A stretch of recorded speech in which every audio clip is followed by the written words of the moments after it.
happy Sunday. It's Sunday. Happy, happy Sunday. Happy, happy Sunday.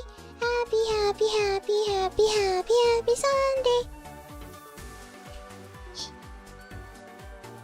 Hold on.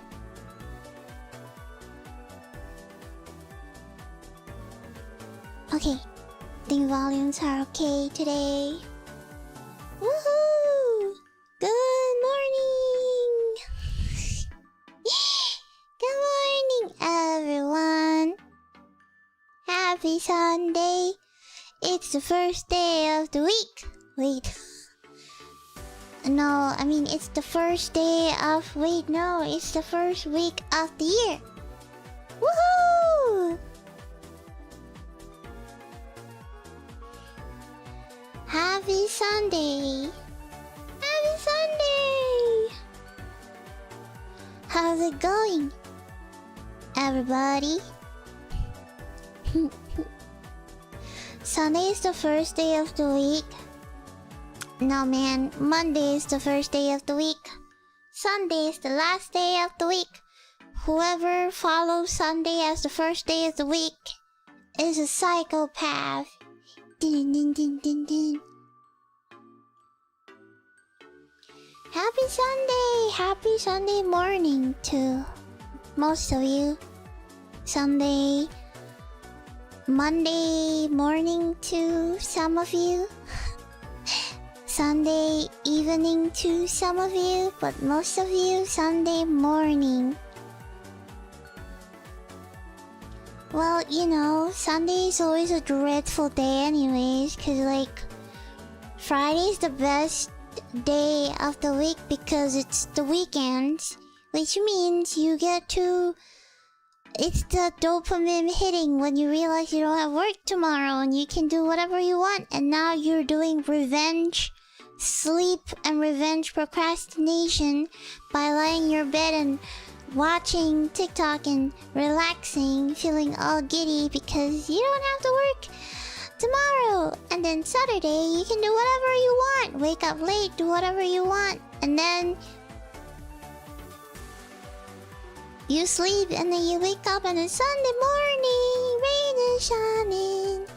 And everything is so good until it's Sunday night and you're like, oh my god, I now have to go to work tomorrow!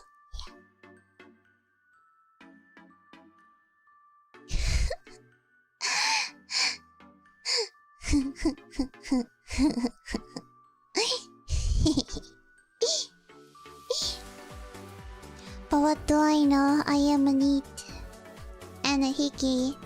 What do I know? But I like to adapt my schedule to you guys.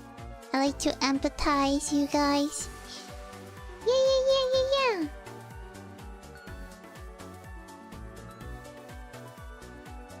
Must Friday. You're at work today. What are you talking? Well, obviously, if everybody is not working on a Sunday, then things wouldn't be right. I'm talking about people who are off days on Sunday, man. People who work in F&B, I don't think they have breaks on the weekends. Maybe office workers don't have work on the weekends, but people who work in like theme parks or entertainment, I'm pretty sure they have to work on weekends. Yeah. Or people who go to school don't have to go to school on the weekends. Working on the Lord's Day. Yeehaw. It's okay because the Lord knows how hard you worked. Yeah, I guess if you work in retail, then you gotta work.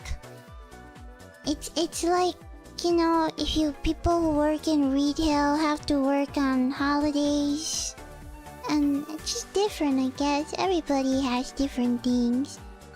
Imagine if everything is the same. I think the world would have fallen apart.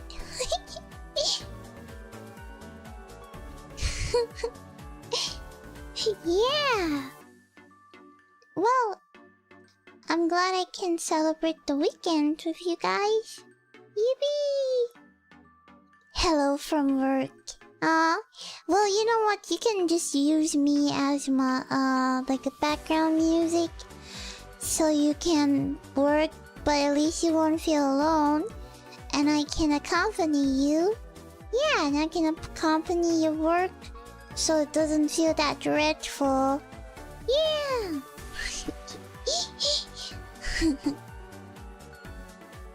Waffle House work on Sunday because it's the busiest day because of church rush. Having Waffle House and a church in a sentence is diabolical. Because what do you mean I pray to God in the morning and I gotta punch people after that? You know? The Lord gave me my blessing and now I'm gonna punch someone. Amen.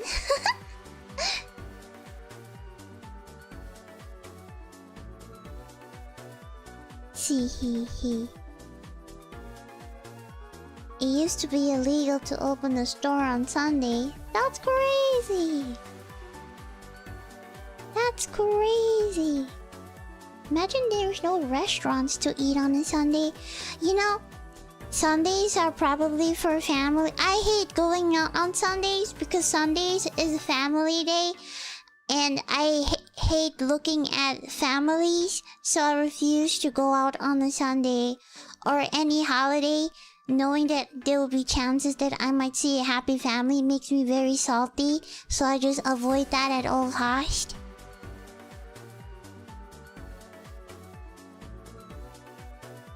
But yeah. Imagine if you're a family and you want to go out to eat lunch, but then nobody works on a Sunday. So nobody goes out on a Sunday.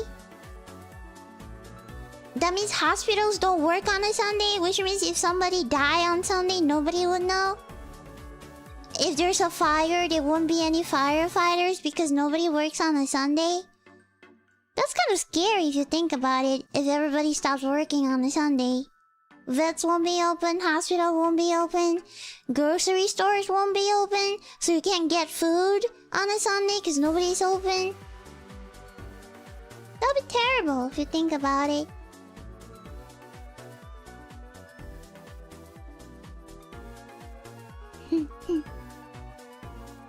Yeah.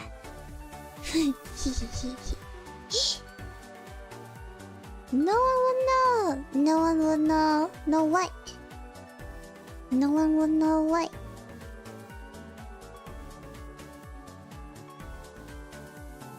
No buses are working. No trains are working. Yeah, that's crazy. What if somebody gets sick and they can't even go to the doctor because nobody... Japanese hospitals don't have weekend services.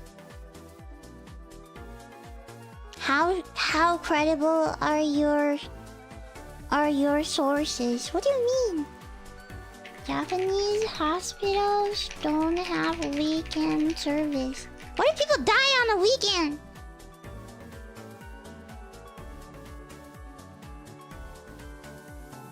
Japanese hospital and clinics do not offer standard outpatient service on weekends and public holidays. Oh, but they are open for emergencies. Oh, okay, that's fine.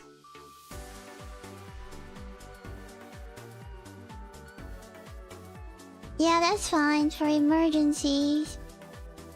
I feel like it's very important to have emergencies.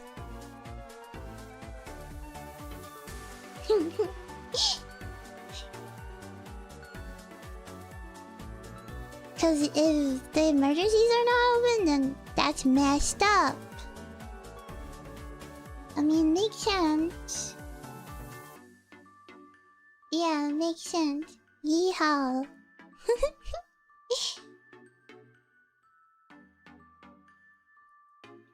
A lot of American hospitals do that too. I have no idea. The hospitals here just work every single day. every single day. Every single day of the week is open. Beep beep beep beep beep beep beep beep beep beep beep beep beep beep beep beep beep beep. Beep beep beep beep beep beep beep beep beep beep beep beep. I don't need to. I don't go to the hospital that often. Wait, never mind. I just went there. I no weekend service for standard doctors and said. I guess I don't know. I guess it's to prevent overworking. But I'm pretty sure if you're sick on a weekend, you can go to a private clinic, or if you're really sick, I'm sure the hospital wouldn't turn you down, you know? But if you have a cold, then I guess you can just survive with medication. Cause I'm pretty sure if you're dying and you go to the hospital, they can't reject you. You know? I don't know. The only comments in the thumbnail I agree with are to bring Ecchi back. The rest is nonsense. Okay, sir. I don't care. And your point is? It's my take and my opinion. I don't care what you think. The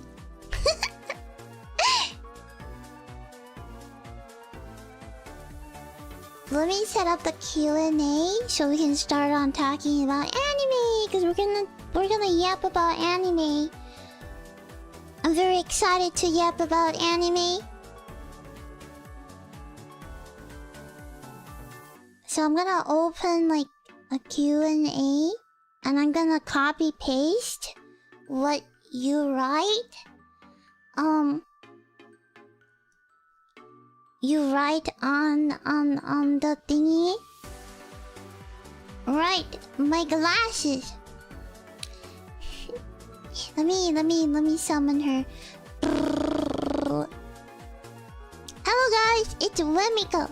Nice to meet you.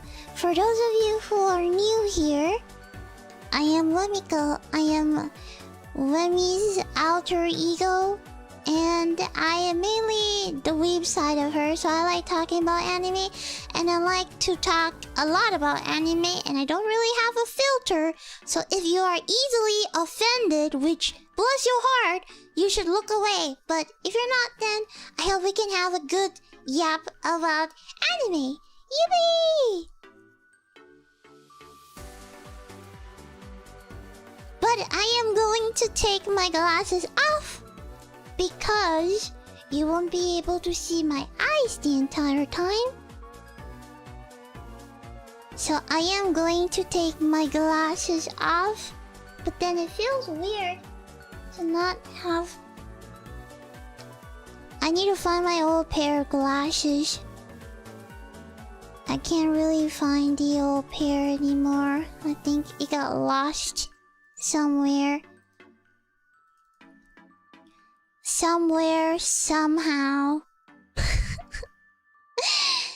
Somewhere, somehow, it got lost. Thank you for the super chat though. Yippee! I got it. Let me bring out my glasses and put it on top of my head.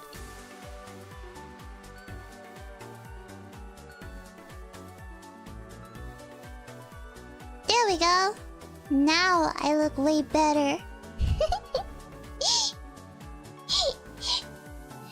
We gotta have the glasses because I'm Wemiko. There's a difference.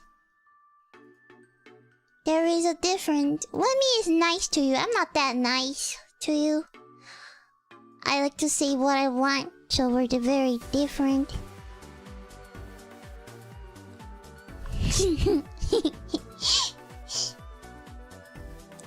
So I am going to open Q&A.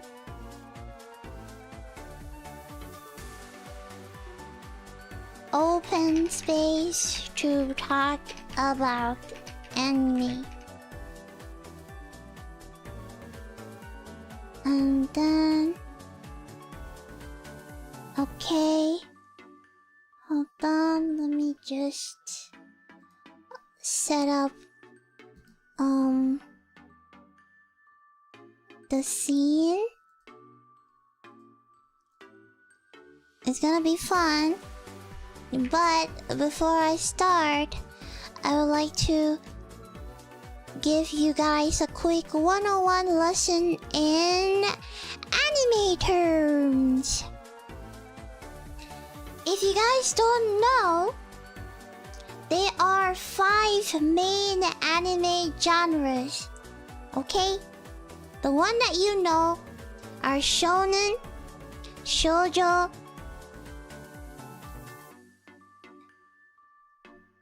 I think that's it. That's all you know, right? Shonen and shoujo. And you would think, oh, shonen is you know, everything is shonen now. Everything is shonen, yay! And shoujo is romance. Well, no.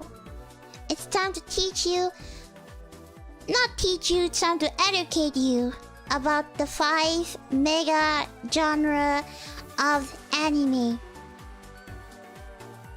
You can think of it like the food pyramid. There's different groups. Like for example, if you want to talk protein, there's a lot of protein, right? There's chicken protein, there's plant-based protein, beans-based protein. You want to talk about carbs. There's different types of carbs. Carbs from vegetables, carbs from bread, carbs from noodles. You know, those are the main genres.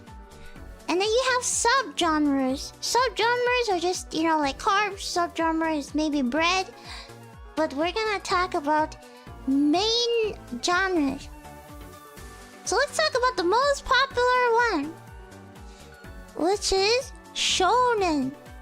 Now, every time somebody talk about shonen, they always think Naruto. I mean, shonen's the big thing. Jujutsu Kaisen, shonen.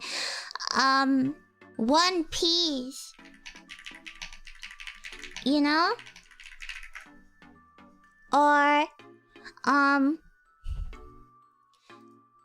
every single action anime is shonen.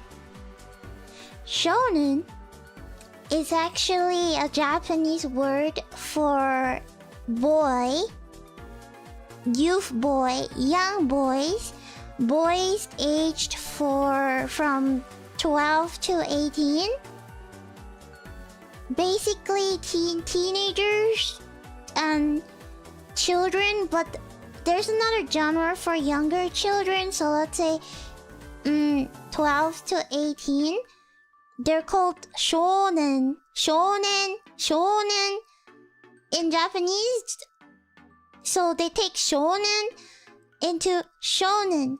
So it is actually an age group, which means any shonen anime that are labeled, any anime labeled as shonen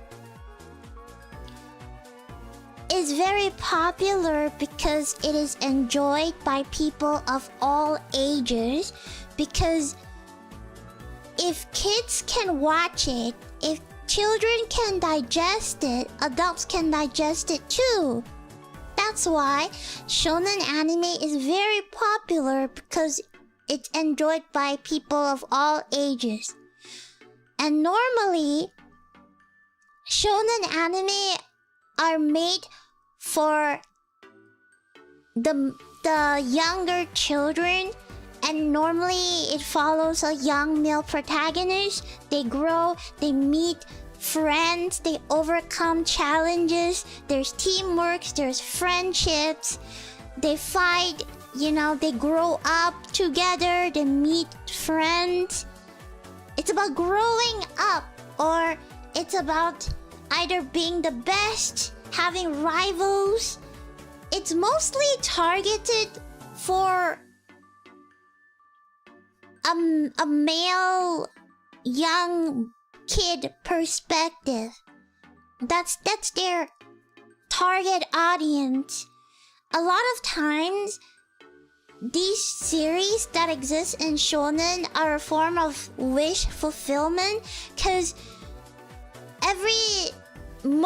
majority of the main character is a young guy, and you know, people can relate to that, or they wish, you know, they wish they could go on a journey like that as a kid, but they couldn't. So it's a lot of times just wish fulfillment. And it's also why a lot of female characters in these shonen series tend to be made for the male gaze, so big boobs. You know, big boobs. Cause, yeah, of course we have lollies, but like, you know, it's a lot of times they're made with a male target audience. And then if you have female with, you know, male, then that's a different genre. That's for the female target audience. But obviously, its target audience are young boys. But it's not only for young boys, it's for everyone. But you can't please everyone, so you can only focus on one thing.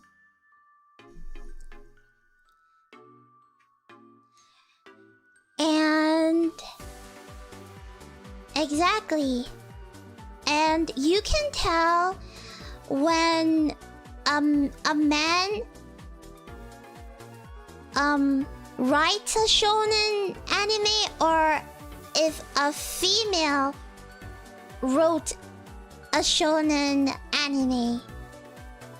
Sometimes you can tell the differences between how they are, but mostly it's not very noticeable. And that's why shonen is by far the most popular genre, because of a popular serial shonen manga called the Weekly Shonen Jump. The Weekly Shonen Jump got really popular by showing off different animes, different shonen animes, and that became a worldwide spread. And this Shonen Jump is like a weekly shonen manga anthology that became so popular that it kind of jumpstarts the popularity of shonen series, which is why, you know, when people think about anime, the first thing that comes in their head is shonen. Because majority of the best-selling manga series are there, like, I don't know, One Piece, Dragon Ball, Naruto, and they all originated from Weekly Shonen Jump. Yeah. And then from that onwards, they get really popular, then they slowly have anime. Yes, but that's where they started. Yeah.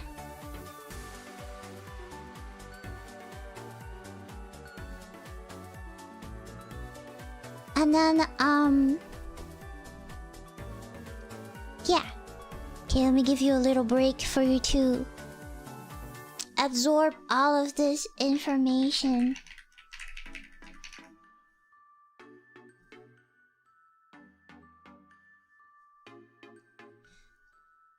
And so, that's why a lot of anime that are popular are... What am I saying? That's why a lot of popular anime are shonen, because when you have something that is more accessible for all age group, they tend to be more popular than anime that are niche and for certain groups. Obviously. That's why, you know. How do you tell? Oh, this is a good question. How do you tell? What are the distinct differences between male and female writers for shonen? If the female character has a personality, then you know it's written by female. If the female is only there just so the guy could marry her, or she's just there don't really have a lot of personality or development compared to the guy is probably written by a man. Cause a lot of the times, male mangakas don't know how to make females. They don't know how to. They don't really know how to craft a female characters. So because of that, a lot of times the female characters in shonen anime are very bland. Cause they don't really know how to write, you know? Like they don't know, they only know, oh, they gotta have big boobs, that's what it sells. But they don't really understand how they are.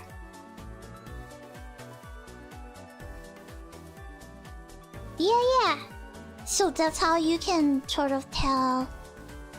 But of course, that's not for all writers. That's what I'm saying. Some writers, not all. This is not a generalization. Yeah. And, you know, a lot of times that a lot of our popular... I just feel like male mangakas sometimes struggle to write well-rounded female characters. They kind of tend to use fan service to make them likable, or they kind of take a step back. You know? Like, for example... in Naruto. It's very obvious that Kishimoto don't know how to write romance. Very obvious. And and in an interview, they ask him, why do you pair them up? He's like, oh, you know, I just paired them up because I need to. That's it. Which is a huge problem because I wish we would have more focus on their relationship and not just, you know, that Naruto movie where they saved the world and then it cut and then Naruto got married. So it's like, what? I mean, come on, we not even date? Not date? You know what? Where's the I like you? Will you marry me? No, just straight up married. You know? Okay, for example, let me give you a good one. Full Metal Alchemist is written by a female mangaka. And you can tell the difference in growth in like Winry or like Olivia Armstrong or like Hawkeye. And you can tell the relationship between Hawkeye and Mustang. Because it's written... For example, Mustang and Hawkeye is quite a well-rounded and developed relationship because it's written by a female mangaka. Yeah. And that's how you can tell if and also a lot of the times the male characters are more vulnerable. They're more sensitive compared to maybe written by men. That's what I noticed from a lot of shonen that none of it is bad. It's just you can tell once you read a lot, you can tell how it is. Yeah. True, but men can also write good romance. Exactly. My point. I'm not saying men can't write good romance. I'm giving you examples to some of them that can't write. And how some of females write very messed up romance stuff too. I'm telling you the difference. I'm not generalization. Okay? How hard can it be to write a female? Why don't you try? I feel like it's pretty hard. Not gonna lie. I think it's pretty hard. Maybe if they consulted a female... You know what they should have done? They probably should have consulted a female mangaka and asked for opinions. Like, hey, what do you think of this female character? You think she's okay? Or like, you know, do you think she is... There's always a difference between good writing and bad writing, you know? Yeah. It's not hard. Sure, duh. Sure. Why don't you become a mangaka then?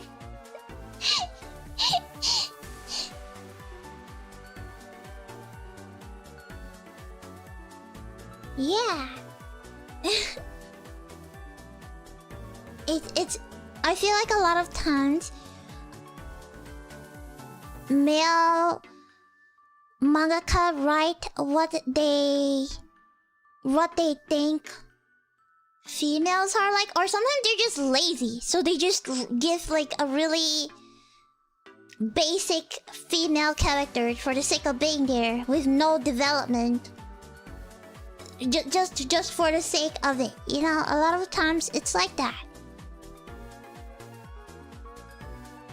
Or like they write main characters who don't really feel like they've gone through a lot of growth. You know? Very proud. Not very sensitive. I feel like probably this is the case for older anime. I think now it's very different compared to what it is back in the days.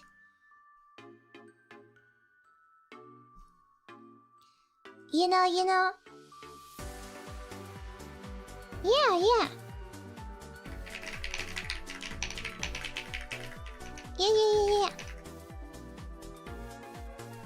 Can females write comedy as good as Gintama?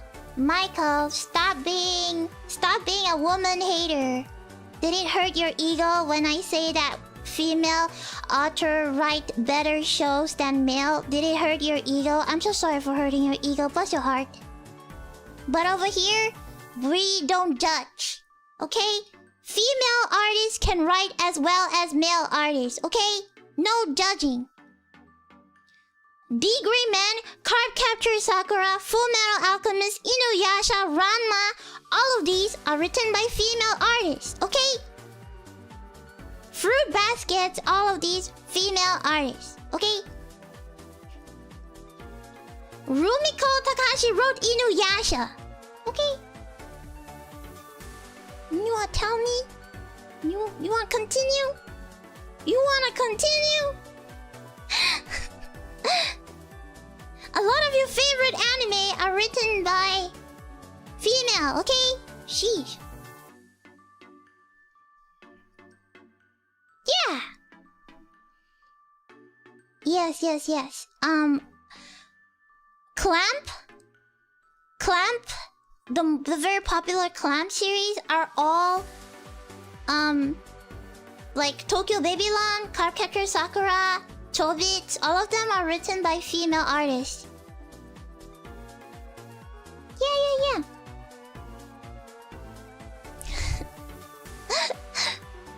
You know Blue Exorcist? Black Butler, they're all written by female artists. You know that really good detective show Kindaiji Case Files? Written by female, by the way. Yeah. The more you know. The more you know.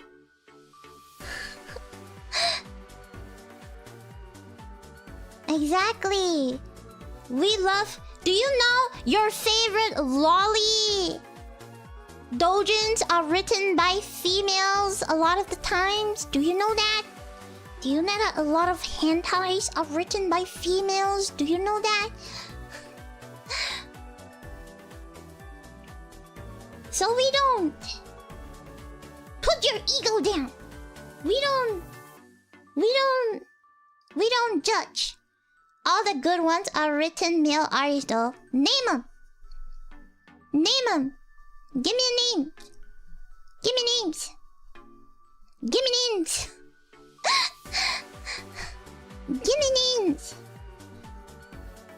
You know, I hate it when people cannot accept that, you know, women rights well as males write well. Do you know that there's a lot of lolicons that are female? A lot of lolicons are female senseis? You know that, right?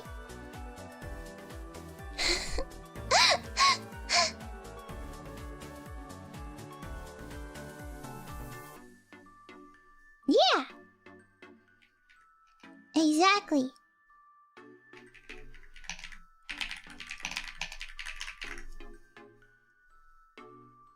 Why is it always the most extreme things written by women? Name them! Name them! Name them! Give me names! You can't just say it and not give names. It means your perspective is very skewed. It means you're not seeing things in a bigger picture. It means you're very close-minded. You're not open-minded. You know? I love anime, so I cannot allow this slander. Okay? No slander allowed. Female mangaka write well, male mangaka also write well. I'm just telling you guys the difference. I'm telling you guys the different styles. So if you're very offended, then I'm sorry. I don't know how to help you. I'm sorry, I don't know how to help you.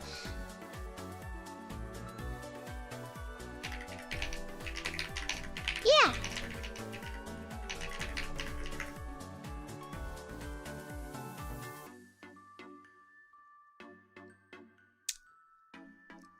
Like Vinland Saga is written by a male. One Piece written by male. Dragon Ball is written by male. And they're good. I'm not saying they're bad, they're good. My favorite Shaman King is written by a male. I'm just saying, female can write too. Males can write too. You know? We're not like hating, okay? We're not hating. You have to accept that a lot of your favorite shonen shows are written by females. If you can't take it, then there's something wrong with you.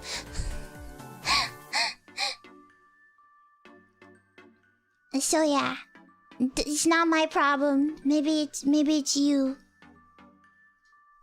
Maybe you need to sit down and think, why are you so bothered by it? You know?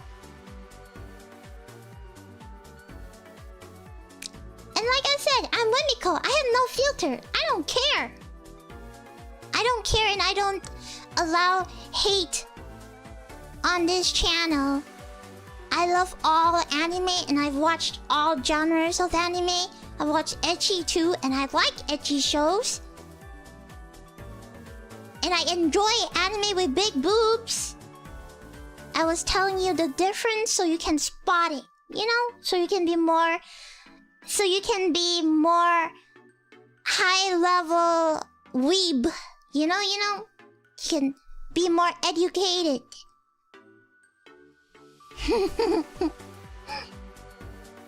And now you can like see more. Yeah. And you can tell the cliches and stuff. Like, okay, let's move on to shonen, right? So shonen, let's continue with shonen, and I'll show you what I mean by differences. The shonen demographic is young boy, but it has no bounds for target audience, and it has massive appeal because everybody loves a good universal theme like determination, friendship, love, going on a quest to fight enemies, meeting friends, fighting tournaments. And now you're gonna say, Wemmy, but the problem is Jujutsu Kaisen is shonen, but Jujutsu Kaisen is so gore that, you know, how is it for young kids? Well, you see, Jujutsu Kaisen is under shonen, but it's under dark shonen. So not all shonens are like Jujutsu Kaisen, but Jujutsu Kaisen is under shonen. It's like a subgenre of, for example, Chainsaw Man is there's a very popular term that they like to use called the dark trio of shonen, which is Jujutsu Kaisen, Chainsaw Man, and Hell's Paradise. They are made for teenage boys, but they're more mature. However, they are still kind of sticking towards teenage boys, characters fighting friends and stuff. They just have more darker tropes compared to like the big three, which is Naruto, Bleach, and One Piece. They have more body horror, more brutal combat, you know? Like, for example, like the main character in Chainsaw Man is a really not a very heroic person. He's often very flawed and not very positive going compared to like Naruto, who Tatebayo never give up. You know? Yeah. And then, for example, Dadadan is shonen because it's serialized in Shonen Jump, but it's mature teen. But Dadadan is not the trio of... It's not the dark trio, but Dadadan is dark shonen, just not the trio that I talked about. Yeah. Then what's dark and not for younger children? Then we have something called seinen. S-E-I-N-E-N. Seinen is essentially shonen for adults. So it's aimed normally for people that are over 18 until, I don't know, like Berserk, Vinland Saga. Berserk is a shonen for adults, and Berserk is very different in terms of graphical design compared to Jujutsu Kaisen. There's a stark difference.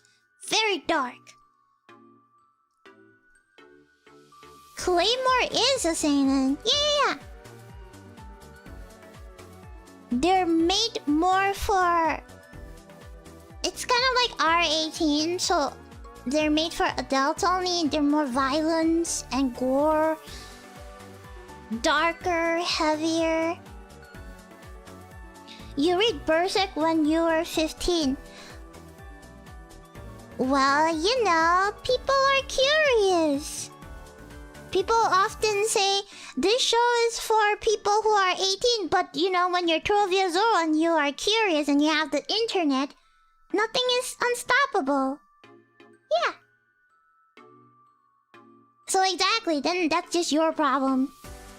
That doesn't mean every 15-year-old should watch Berserk. Yeah. Like, for example, do you know Kaguya is seinen? You might be shocked because you thought Kaguya is shoujo love. No.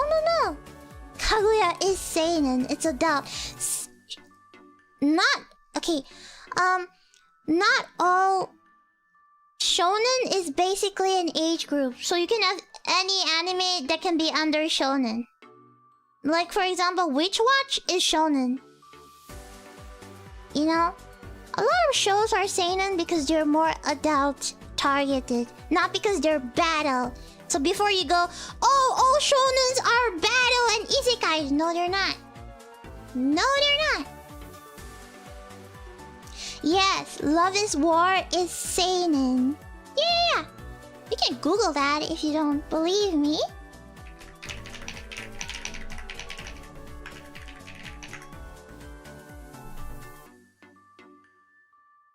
Kaguya is best romance, and it's written by male.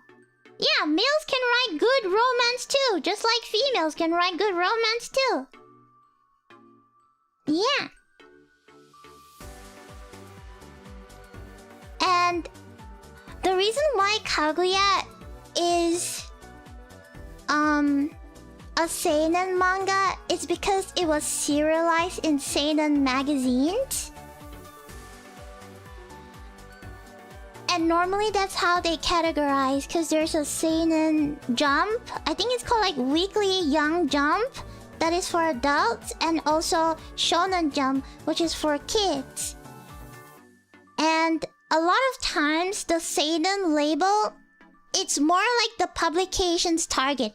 You shouldn't think of the content, but you should think of the publication's target of where they want to appeal to. And a lot of times, seinen is target to appeal to an older audience. So for example, Kaguya-sama probably has teens that appeal to adult. Like, people who are adults probably can understand their humor more compared to a 12-year-old boy. And that's why they put it inside seinen.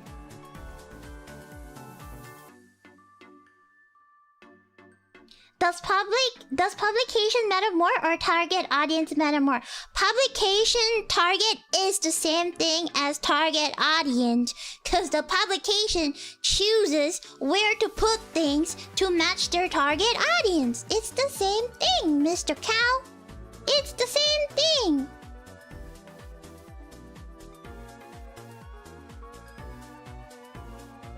A lot of Westerners don't understand it's not genre, it's target demographic. That's why I'm here to tell you that shonen, seinen is demographic.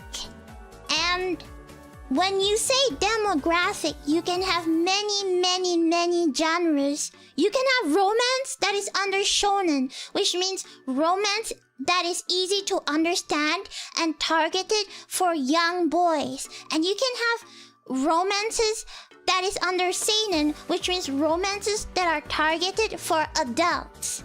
You know? Yeah.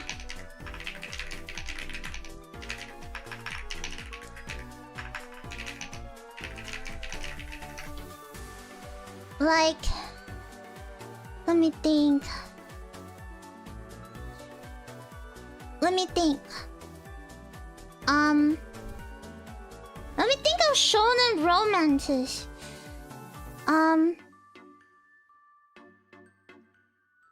Is Toradora? I feel like Toradora is shonen romance. Yes, okay, yeah, Toradora is a shonen romance because it originated in Shonen magazine and it has a teen male demographic. Yeah, so Toradora is a shonen but then, you know, when you tell people, hey, you know Toradora is a shonen anime, and they're like, what? But there's no battle in shonen. Because people often have the generalization that all shonen are action, when in fact, no. Shonen is just demographic. You can have different genres in demographic.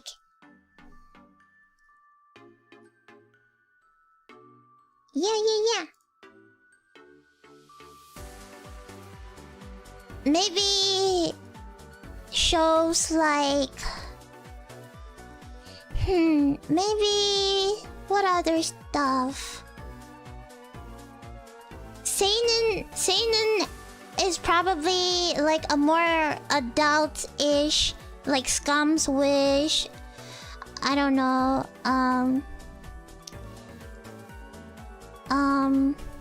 Tonikawa. Snafu is a seinen show. It's cause the topics that they talk about is targeted for adults, and I love Snafu. Snafu, one of my favorite romance comedy.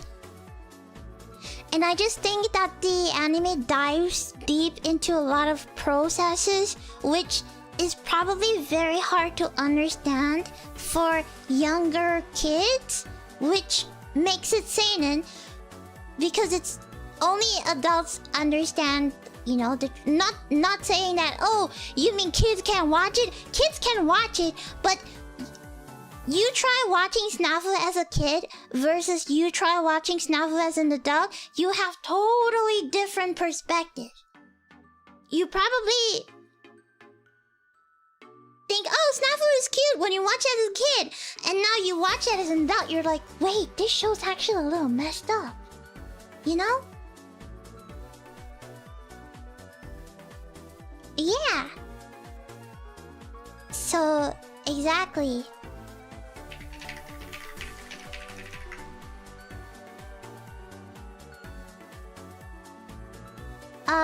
Beastars? Beastars is shonen. I think Beastars was in weekly shonen manga. But then there was a lot of talking that Beastars is a little dark. Cause there's a lot of like, I think it was like carnivore or like psychological tone.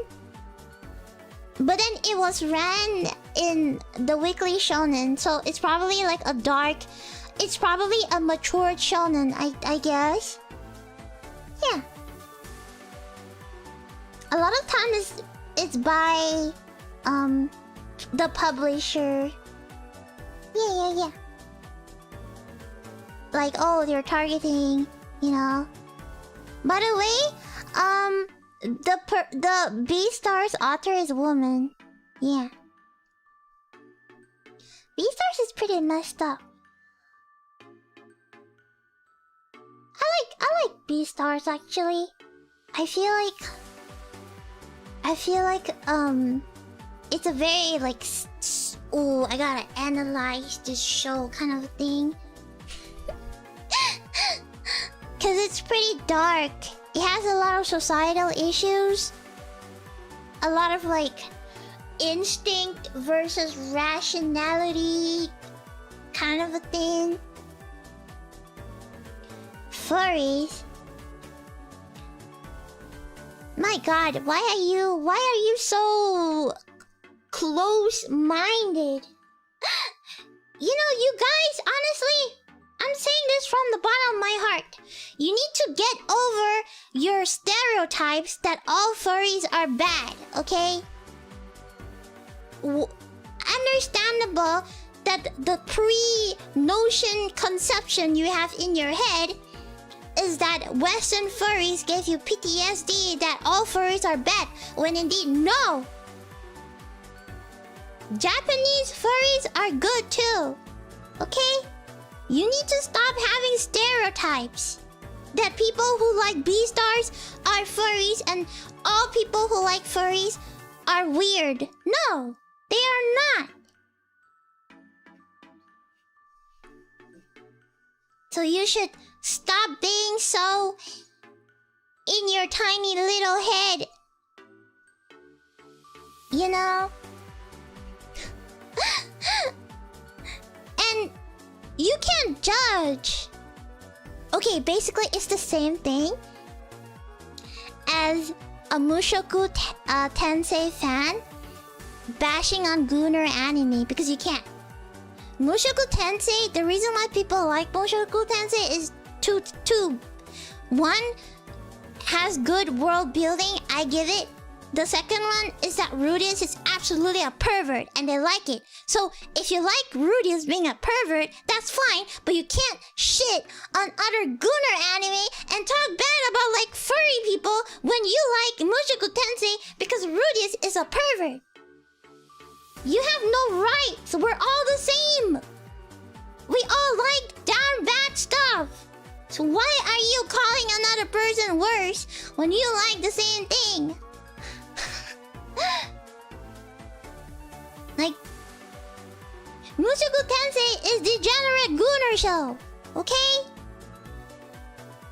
And people who get offended by that, there's something wrong with you because obviously Rudius is a pervert. I don't know how you... I don't know. Maybe you can try writing me a 1,000-page ChatGPT generated essay about how Rudius is actually not a pervert when the proof is just there. So, you know, it's giving unemployment behavior.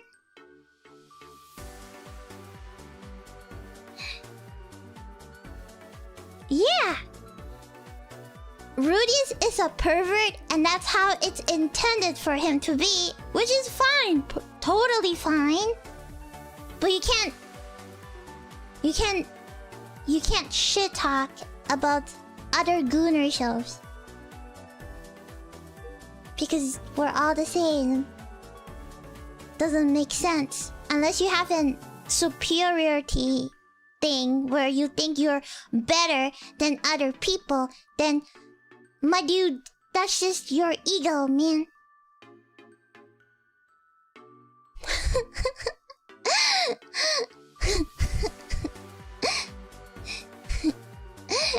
Every time I see every argument I have seen on Twitter, whenever somebody says, I think Mushoku Tensei is bad, and the amount of white knights that will defend this show to its bare end by saying, you don't like it because you just cannot accept that Rudius is a well-made character who is a pervert.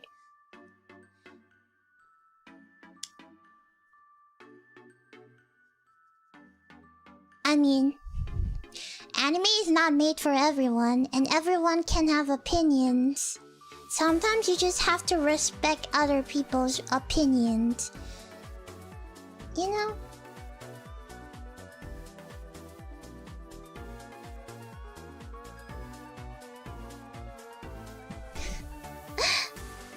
You're meant to hate Rudius at first. He's a terrible person.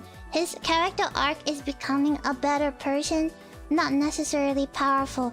And not a lot of people like that. He's base. Yeah, that's why you like it. That's fine for me, you know?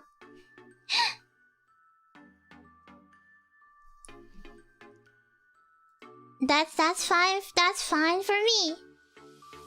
The show is about him reinventing and giving himself a second chance, yes, but not a lot of people can stay that long to watch it.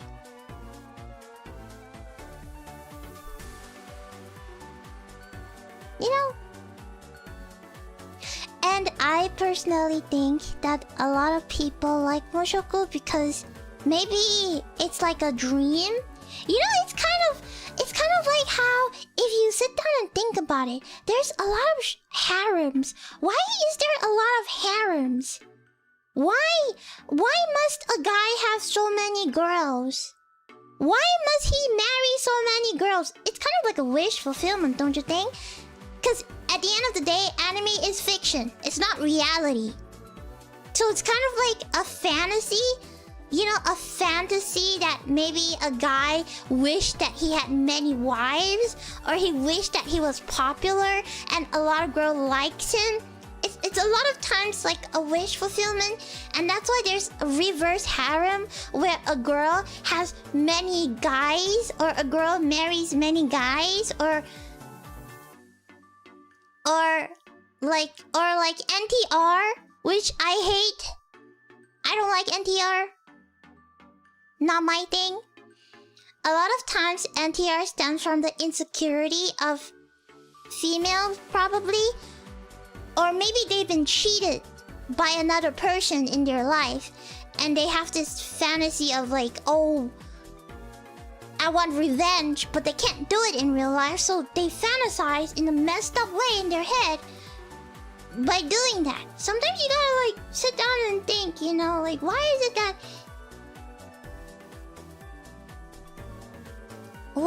that these are popular? A lot of times it's just fantasy. I think that's the best thing about anime is the fact that you can be whoever you want and you can be whatever you want to be because it's your story. You are the author to your story. There's imagination. There's no box to close your imagination. You can think whatever you want, whatever you desire, whatever crazy fantasies that you want, whatever messed up things that you have in your head. You are free to do it because it's your art, your project. You want to self-insert? Sure. You want to create a scum because you want to? Sure. A lot of time it's just... It's like fantasies in head, you know? That turns into... Like, oh, what if I was actually... a super powerful guy? Which is why a lot of times isekai work. People like to complain about isekai, saying, I hate to see overpowered character. I hate to see guys who are bland and just overpowered. But a lot of people like it because they can self-insert, because anime for them is a form of escapism. And sometimes they just want to imagine what it's like to just not work, not have an annoying boss, not have family pressure, just go in a random world and have many friends. And then sometimes some people enjoy watching isekai where the guy is weak and then he becomes strong because it's very endearing to watch a weak character become strong. It makes you motivated, like, oh, it gives you a lot of hope that maybe you can't find in the real world, but you can find through anime. You know? Like, a lot of times it's very... It's very... It's just not for you if you don't like it. But most isekai is just slop. And when you think about it, why are they so popular? Maybe they're not slops at all. You've never self-inserted into any anime. I've inserted into every single anime that I've watched. It's just different people are different. Different people have different expectations for shows.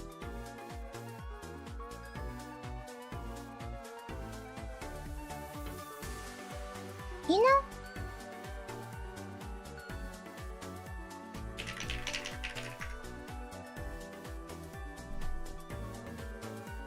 Yeah. Wait, what is your favorite manga from each category? Oh, I cannot answer you that. That will need a separate stream because I have a lot. They are slop, but it's comfy slop, like fast food. I wouldn't call them slop. I would just say that they're not for you. If you don't like it, they're not really for you. It's like how... Okay, I'm gonna... Let me like trigger you. I think Slice of Life is very slop. Everything is the same. They don't do anything. They just meet with friends and that's it. And now you're gonna feel very triggered. Do you just call my favorite slice of... Do you just call Eurocamp slob? Do you know Eurocamp is so relaxing? It's an escapism form for me that I like to... At the end of the day after work, sit down and relax. Now you feel triggered. Because you're like, it's not slop. But to other people, it's slop because it's boring. And now you're like, I'm so triggered. What do you mean? What do you mean, there's no development. It's all the same. It's all the same. Everybody is the same. They just don't do anything. There's no character development. They just hang out and that's it. It's boring. So now you're triggered. And now you're like, how dare you call my thing a slob? Same thing with isekai. Same thing with shonen. It's not for you doesn't mean it's a slob. It's just not for you. Yeah.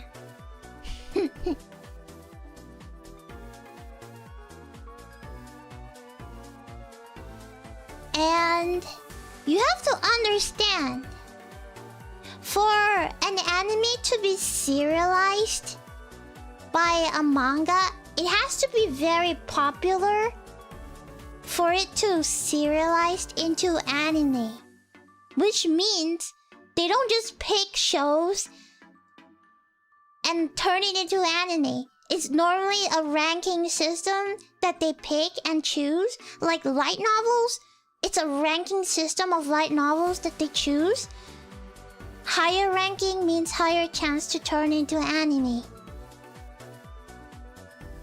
So if you think about it, they must be good to be turned into anime. So yeah. Okay, but there are so many isekai that don't even try. It's the same thing as not all movies are good. You can't put every single action movie on the same standard.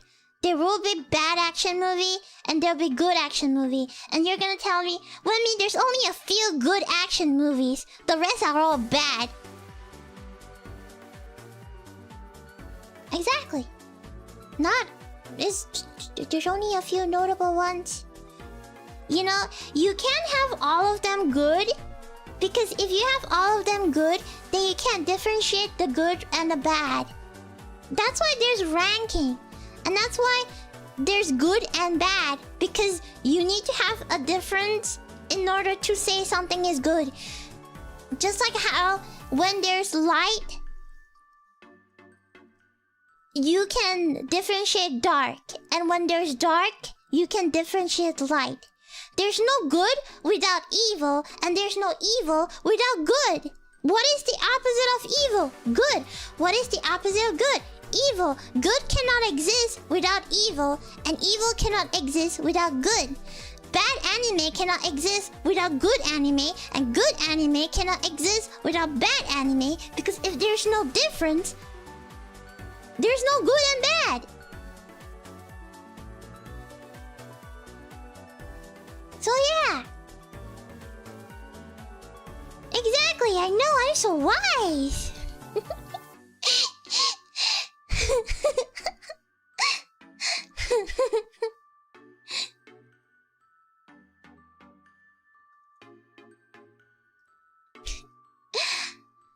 And also people forget that not all anime are worked with the same budget that they have. And not all anime are worked by the same company, same production team. Just like movies, you know? It's the same thing as movies. There's differences between different studios. And a lot of things that goes behind the scenes of anime.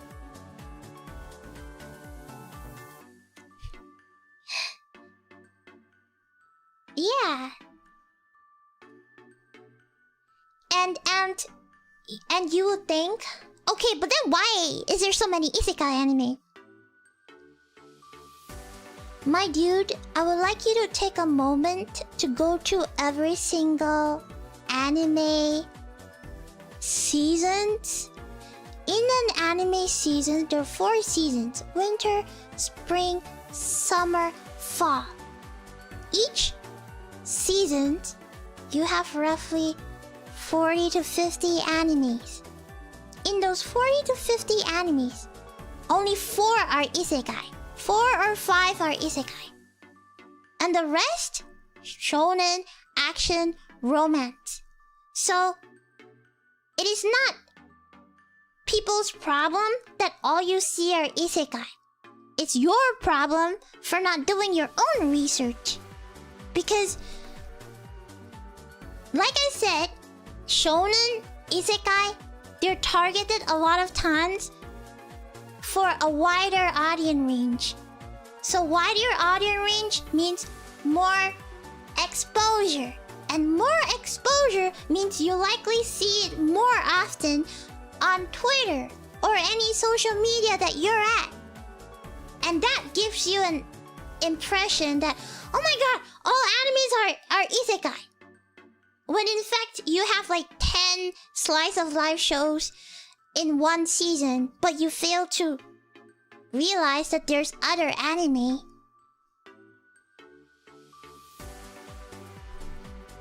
It's only popular because people talk about it. But popular does not equal good.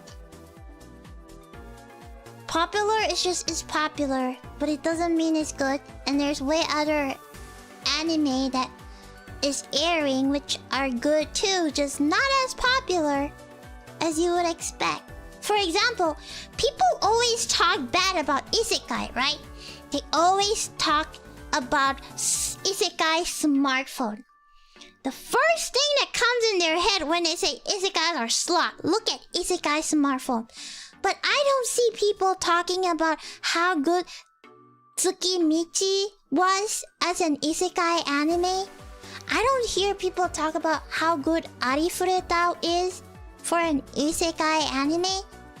People tend to remember the bad things more than good things because negative emotions stay in your head and has more an impact on you compared to positive emotions. You know, nobody talks about good stuff. They only talk about bad stuff. I don't see people talk about Tsukimichi, you know? I don't see it. It's very rare. Only really a few posts I see talk about it. I don't even think people know that it's an isekai. People tend to only focus on the popular ones. And then assume that, you know, that's all there is. Yeah. And then you know, when you tell them about the shows, they're like, "Oh, I don't know. I don't know." Like, I don't see people talk a lot about Shangri-La Frontier. To me, Shangri-La Frontier is a better... Okay, Shangri-La Frontier is a better battle game anime than Sword Art Online. And now, the Sword Art Online people will come at me and say, "How dare you say that? Sword Art Online is the GOAT. You have no idea what you're talking about." You know why? Because they refuse to accept and they refuse to watch. And when you watched Shangri-La Frontier, you realize that it's such a good anime with such good game mechanism. It's literally a gift for all gamers by how distinctively descriptive the game. It's an actual gaming anime that focuses on gaming. But I don't see people talk a lot about it. I don't see people talk about it. You know why? People like to hold on to memories. You know? Things that you've watched when you were younger has way more impact than things you're watching now. Which is why people say that anime nowadays are bad. And they refuse to watch anime nowadays because of a few examples they see on Twitter. And because of that, they don't give newer animes a chance. I don't see people talk about Clivitus, which, in my opinion, is one of the best dark fantasy anime I have ever seen. And I've watched a lot of dark fantasy animes and mangas, and I haven't seen one that's written so well in so long, but I don't see a lot of people talk about it. Nobody's talk about it, and then when they think, oh, dark fantasy, they think Berserk. Why? Because they watched it when they were younger, so it has a lot of memories, and that's why they will defend the show without... You know, they just defend the show blindly.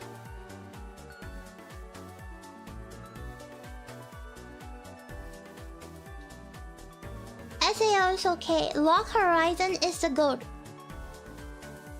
Honestly, Lock Horizon is a little bit like Silver Spoon for me. you don't really watch Lock Horizon for the gaming. You watch Lock Horizon for the politics. How a man isekais and built his own kingdom, how he talks to other factions and incorporate like technology. It's more on the technical side, which is why people are scared. You know, when they watch Lock Horizon, they say, oh, this show is kind of boring, which I agree. I think Lock Horizon is boring if you want action-packed show, but if you're not watching it for the action, but you're watching it for the world building, then Lock Horizon is amazing for world building. But Lock Horizon is not amazing for action. I like Goblin Slayer. I really enjoy Goblin Slayer. It's a really nice dark fantasy one.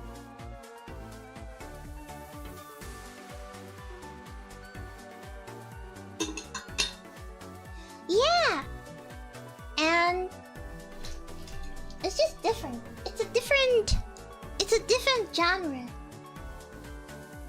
Not all isekais are action. There's a lot of like strategic isekai animes that focuses on one of my favorite. There's a lot. Oh my god, there's like a lot of isekai anime that are not action. My favorite's Lock Horizon.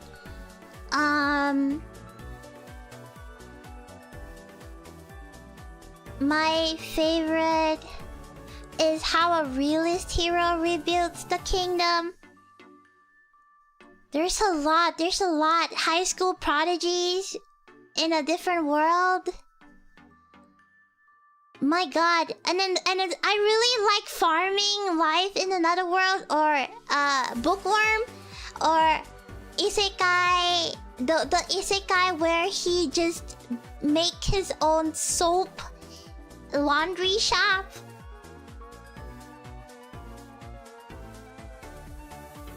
And then, for example, No Game No Life is a pretty strategic anime. It just revolves around them playing dangerous games.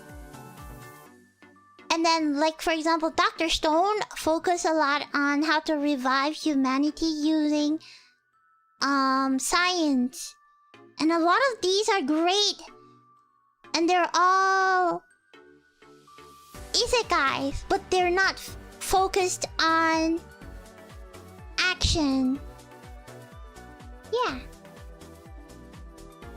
Bookworm is super good. I really enjoy Bookworm. Yeah. It's different. It's different. Anime is for all, you know? You can't just stereotype an anime to what it's supposed to be and then you get offended when it's not. For example, Tanya is isekai, but Tanya focuses a lot on politics. So if you don't like politics and you watch Tanya, you'd say the show is bad. But then it's politics. But you don't like politics. Then why watch? You know? Oh, humanity has declined is great. What about Mondaiji? I love Mondaiji. I will defend Mondaiji with all of my heart. Mondaiji is amazing. Mondaiji's light novel is even more amazing. I will never forgive the fact that they never have a second season.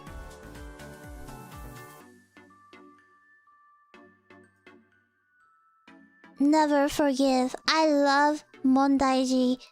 The world building. So the reason why Mondaiji couldn't continue was because the author and the publisher had a falling out. And And the publisher apparently ghosted the author. And then the author was pretty mad at it and even made a post talking about it in his old blog, complaining. And then the two of them are just on this battle, so it never continued, which, you know, it sucks. It sucks because I wish they continued, man. It's so peak. I love this friggin'... You know, it's so annoying because when people think about the okay, alright. If Izayoi Sakamaki were to fight Gojo Satoru, I'm so sorry, Gojo, you would freaking lose. You would lose, fold, end. He would end you in seconds. Gojo has nothing on Izayoi. Nothing. Nothing. Izayoi literally fought a god and won. Did Gojo fight a god and won? No, he got trapped in a little box cube.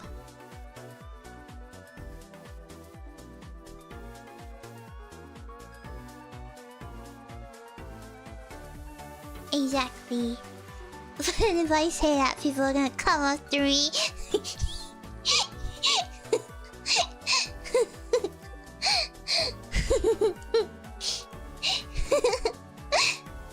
I hate the fact that people are glazing Gojo so much. You're like, oh my god, Gojo is the most powerful cat. Gojo, and if Gojo fight Accelerator, Gojo will lose, okay? What the frick do you mean? He will lose in an instant.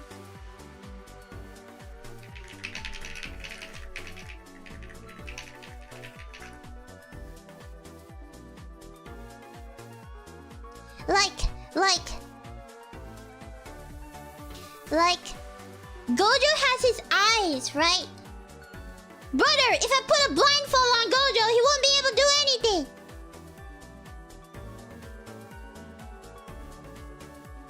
So he's not really the strongest. I just think that people have reading comprehension problems when they read Jujutsu Kaisen, and I think Gojo is the most powerful character when his entire story is him being a boy failure. Because let me think, he's so powerful, but how come he lost to Toji? How come he can't destroy Geto's body? How come he can't save his best friend? How come he can't kill Sukuna? How come he can't kill Kenjaku? How come in Shibuya Arc he can't kill any curses? And then people are gonna say, oh, it's because, you know, in that circumstance, he blah, blah, blah, blah, blah, whatever. If he could, if he's strong enough, he would. If he is overpowered, he would. But he didn't, so. And you're gonna say, no, you don't understand. You don't understand because he's strong different. Yeah, no, if he's strong, then he would.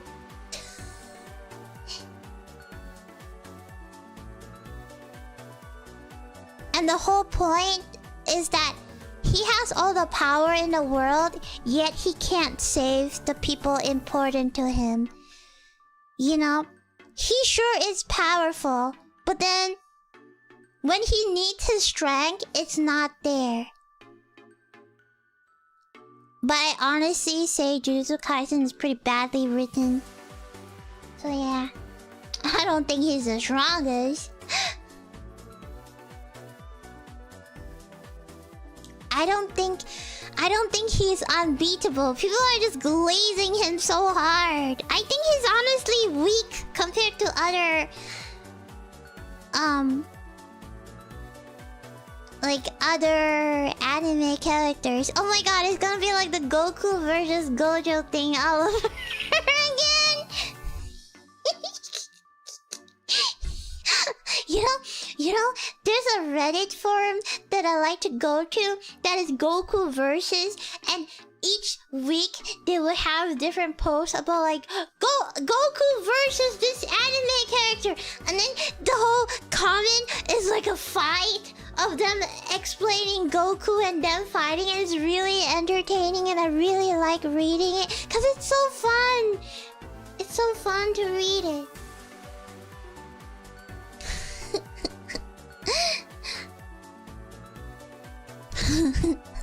I enjoy reading those.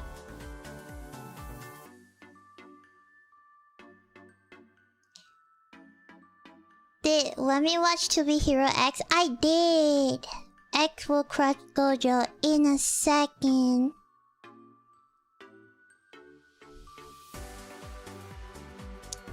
It's just fun reading people rage baiting, you know?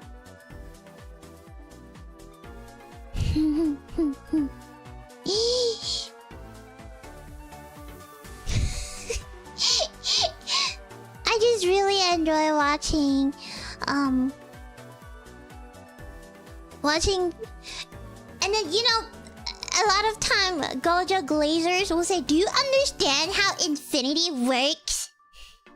In the most obnoxious term ever. Do you even know how infinity works? Well, I don't know. If something is that hard to understand, that means he's not overpowered if you need to over-explain how it works.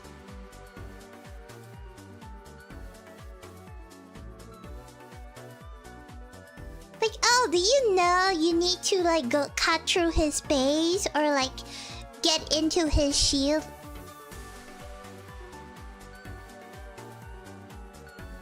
Whatever, dude. I'm pretty sure Goku can punch his base. If Goku can punch base, he probably could punch his shield and break it.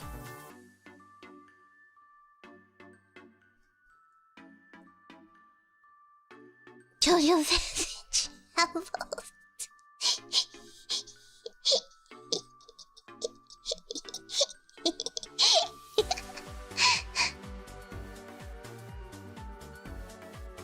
If you read the entire Jujutsu Kaisen manga, then you can easily shoot back at the Gojo Glazers. Exactly. I feel like a lot of times Gojo Glazers don't read manga. They just watch anime and they just think he's very strong.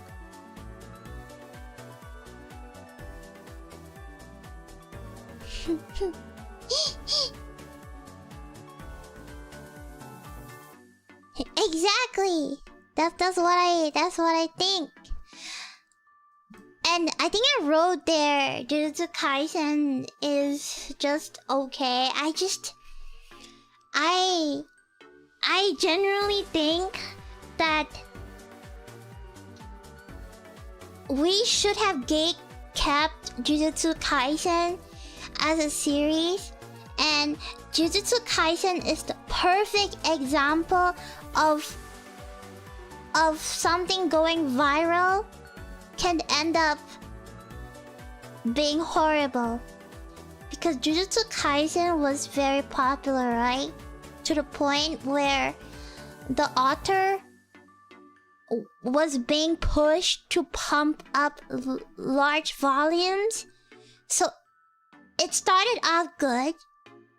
Midway through, you realize that this show is a bit too fast-paced.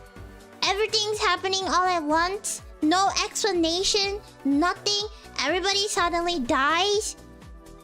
And it ends horrible. It ends horribly. There's no conclusion at the end. And now all of a sudden we have another spin-off.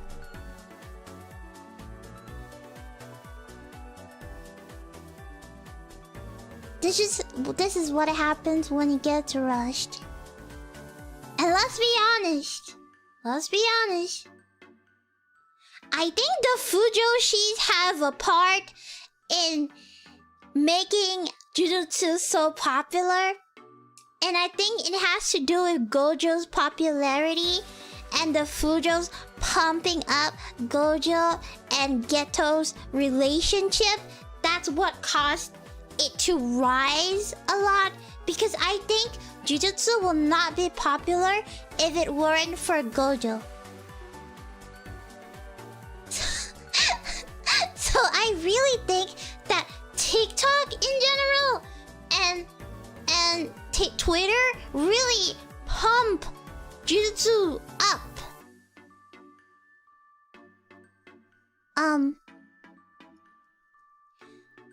At one point my entire feed was just Gojo X Ghetto. Like, my entire feed was just that at one point. And then after that... Exactly! Exactly! Fujoshi's pumped up Gundam popularity too!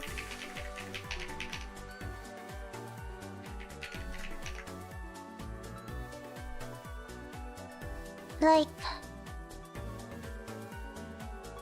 I just think that Ghetto and Gojo had a big... Nobody watches Jujutsu for Yuji. Everybody watch for Gojo. This prideful... Okay, listen. Gojo Satoru is like the Kakashi for youngster. It's like when okay, I'm gonna bring you back to when you were a kid and you watched Kakashi for the first time taking his mask off and you lose your mind because of how cool he is. It's the same energy as the youngsters, like my generation, with Gojo when he removed his eye mask. We all lost our marbles. Same like you guys losing your marbles when Kakashi removed his mask for the first time.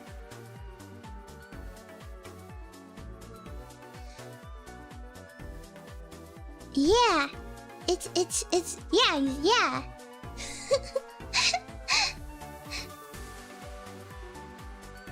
Wemiko, I love you. I love you too. Exactly. It's really like the simping that pushes, you know? That pushes the popularity. And what was his name? Toji? And somehow Toji was so popular because all the Alpha Sigma male guys wanted to be like Toji. Because Toji is like buff, Sigma, Alpha male, and now every gym bro wanna have the same biceps like Toji. Cause he's hot and they wanna be like him. And they want a Sigma max. And because of that, it got normies' attention to want to be like him. And then it just pushes the popularity up too.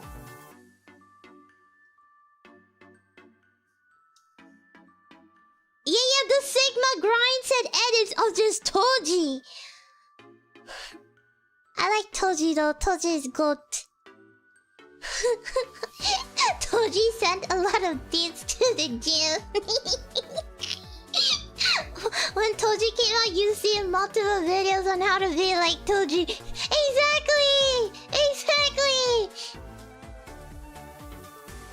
When he came out, everyone was simping for him. They were like, "Oh my god, this is the Sigma maxing that I wanna be and I wanna have." And then he just jumpstarts a lot of people into watching Jujutsu for Toji. And then that also pumps the popularity.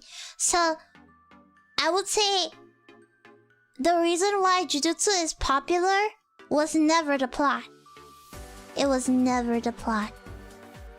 It was just simping.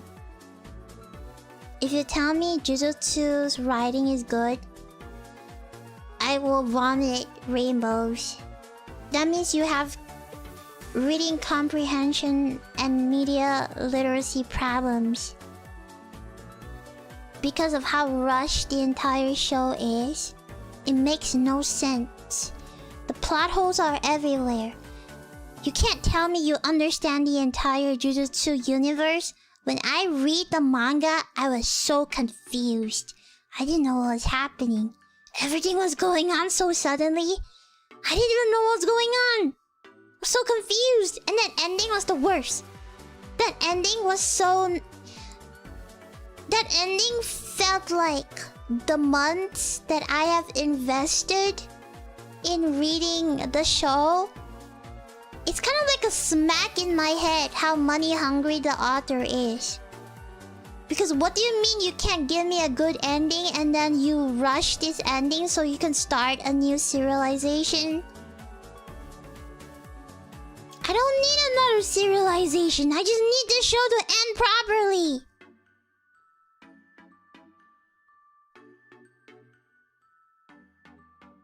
Yeah. It feels like there's a lot of ideas, but not enough time to execute, which I feel like maybe the publisher was rushing, you know? And then they need to release more while the hype is up so they can monetize, you know, the series. So they need to wrap it up to monetize the entire thing. And then that just ends up being bad, so, you know, I'm gonna gatekeep forever.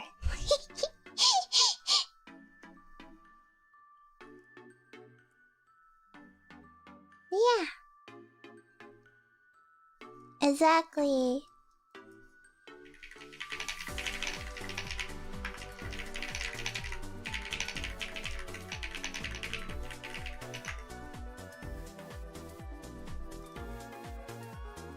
And then...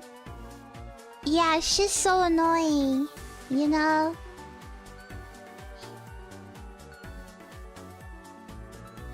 Always gatekeep. Always gatekeep. Always gatekeep. Forever.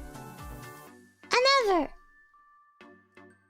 It's like how I'm gonna tell you that I think Boku no Hero Academia writing is pretty mid. Even though I love the you know, I just think that it's a hard pill to swallow for a lot of people. You can like something, but that thing can be mid. I think Boku no Hero Academia is mid. The manga is so messy. But I like the characters. I really like the characters. And I really enjoyed it. But I do think the story is very mid. But I have read Boku no Hero for many years at this point. And I just think the story could be better. But I also want to finish it because it's like I've been on this journey for so long. And I think it's mid. But I like it. You know? I just think you're allowed to like okay things. I just think that not everything you like must be good. You can like something that's bad. Like, for example, you know?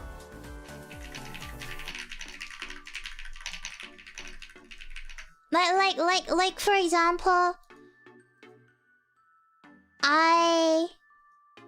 I think the story is mid, but I really like the characters. I really like Bakugo's growth throughout the entire story. I think Bakugo is amazing how he grows, and I really like Deku. Like, Deku's want to be a hero, but the fact that he couldn't be a hero, so... you know? And then he learned how to be one. It's just... I just get very attached to the characters. I just think he is very heroic, you know? And the fact that when All Might told him that he can't be a hero without a quirk, but he still wants to try, which it feels like it feels like it's a little bit like Asta, you know? When he was born without powers. And I think he was good. But I would say Bakugo, I really enjoy going through the entire manga with him. He really grew.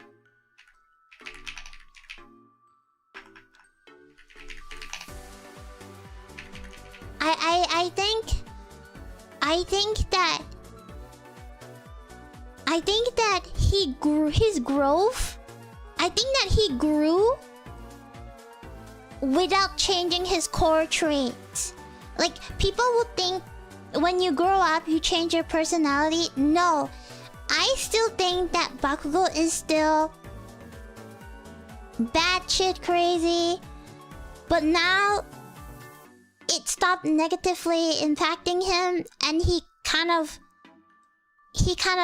just accepted the fact, and he changed his perception of himself and those around him, which I feel like he has more mental growth for him. I just think he's such a great rival. I just think the contrast between him and Deku is so good.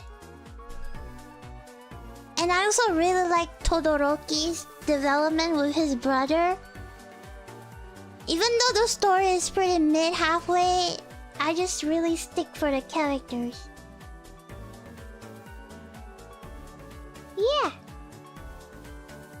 Don't finish the manga. I finished. I know what happened to Deku. Do you... Oh, never mind. I can't spoil. I don't know. Is there anybody that is scared of spoilers? Whatever. I didn't like the ending, but I just like the characters. I didn't like the ending. I like the characters. I think the characters are good. You know, there's a spin-off.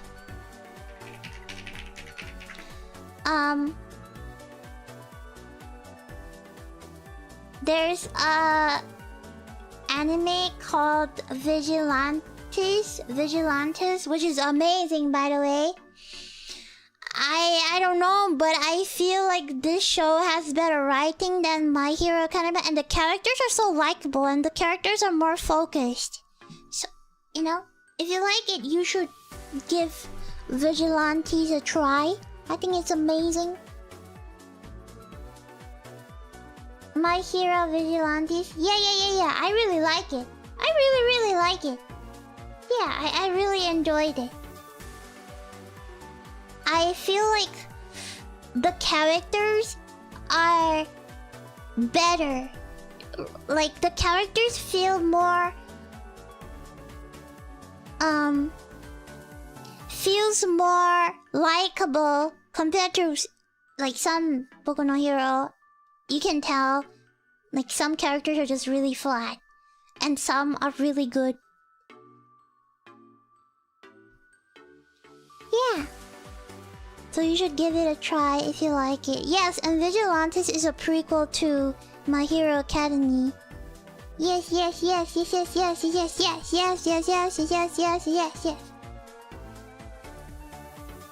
Wait, where was I? I was talking about shonen and seinen. Okay, so I hope you now know the differences between shonen and seinen.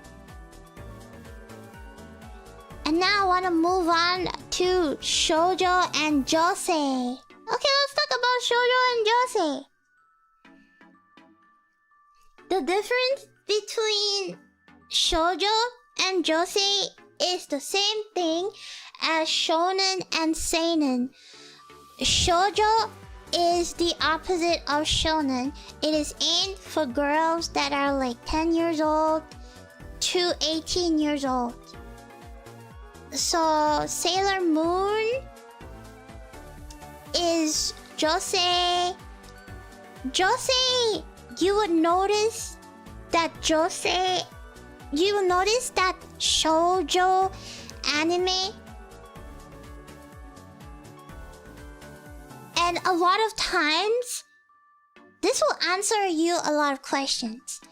A lot of shoujo anime ends when the girl confesses, because that's how it's supposed to be, because they're not supposed to tackle more deep stuff.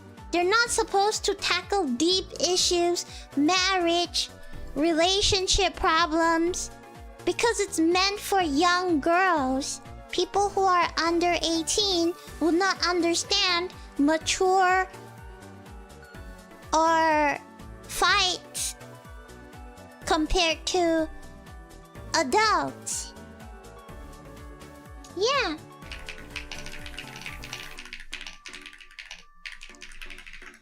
Josei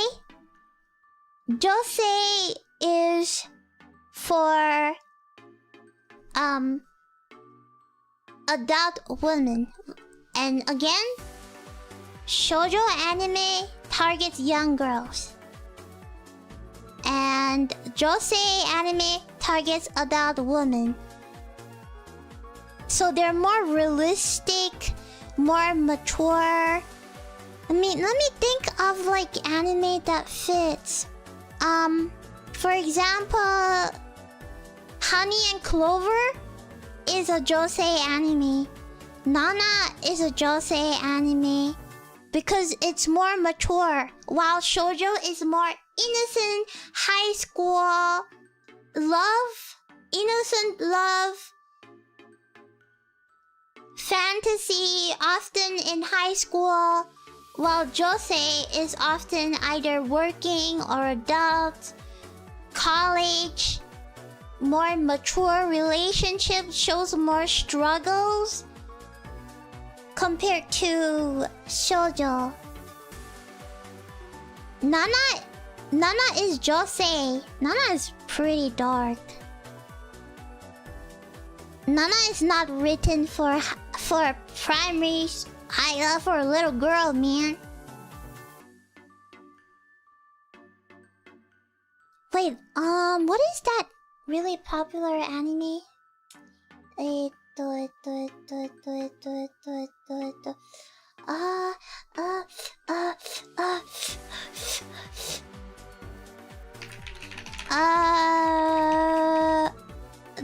The girl.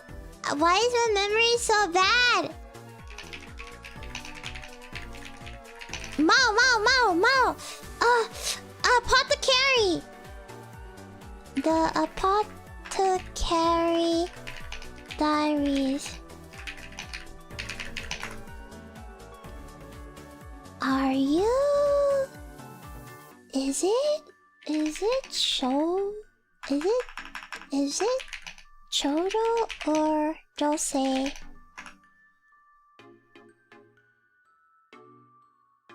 Oh, it's seinen. Okay. Yeah, it's seinen. I was right. It's not shoujo, but it's seinen. Yeah. It's the demographic. So it's technically josei, which means it's made for adults, not made for younger girls. So basically, josei and seinen are interchangeably. Shonen and shoujo are interchangeably. It's just the age demographic.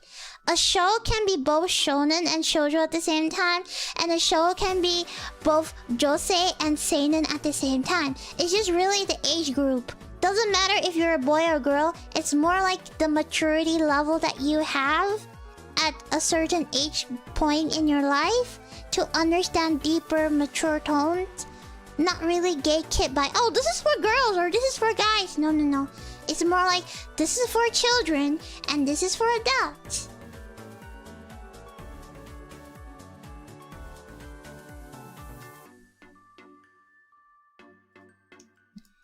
Yeah.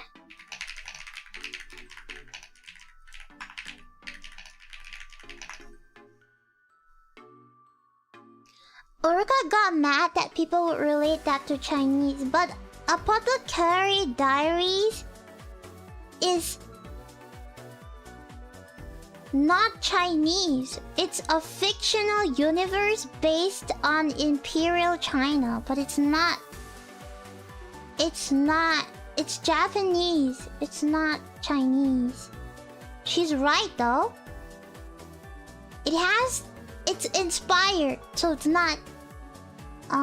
It's not based off anything. It's inspired. Yeah. But it's not based on anything. So she's right. Uruka's right.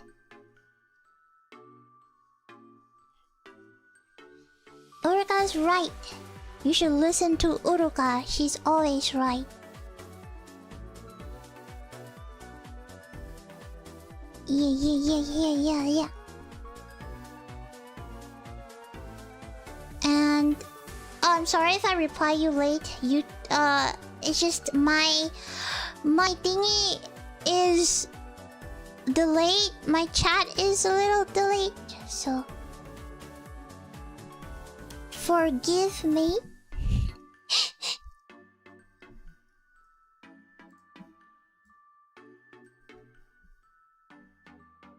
It contains a lot of concepts that are history accurate to ancient China. No, it's inspired, not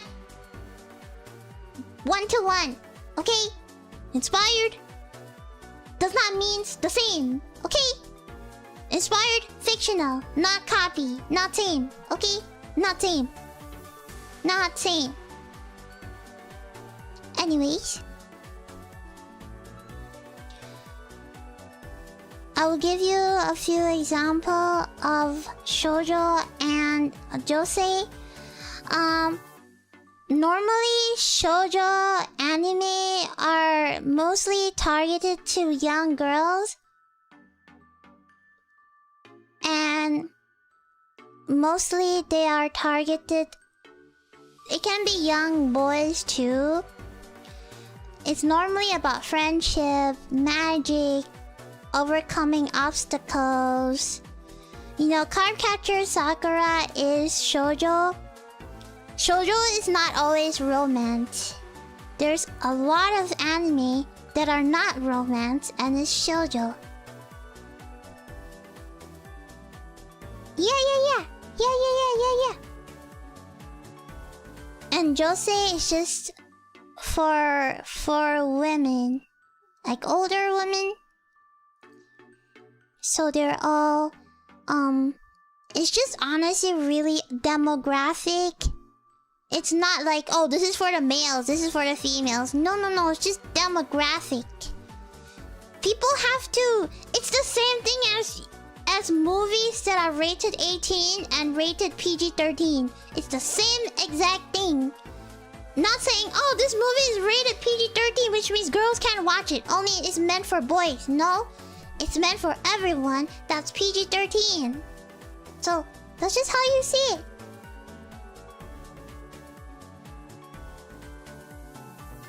Yeah. And a lot of times shoujo don't really go heavily on romance. They're very light and easy, meant for children to swallow and children to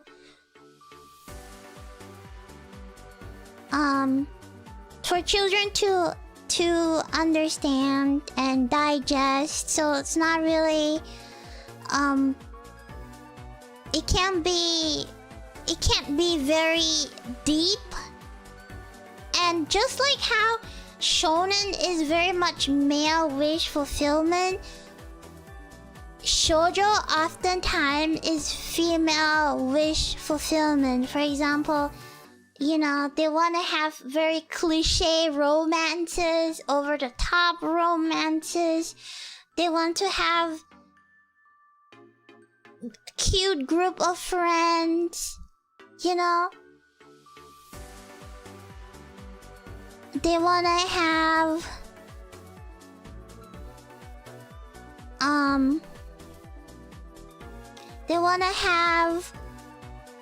fantasies, basically different fantasies. So they want to be saved by a man? Yeah. Yes, they want to. It's the same. Yeah, they want to. Their own flavor of escape is fantasy. Yeah, exactly. Why do you think a lot of Korean manhwas, especially romances, have the guy save the girl? Because girls like damsels in distress. Girls like men saving girls. Nothing wrong with it. It's what they like. And you shouldn't judge people for it. Because that's what people like. And why do you think a lot of Korean dramas are of girl who is dirt poor, accidentally broke something, and now, you know, has to live with a rich guy's family, and then they fall in love? Or like, oh, super rich guy falls in love with super poor girl. You know, why do you think there's so many of these common tropes? It's because people like it.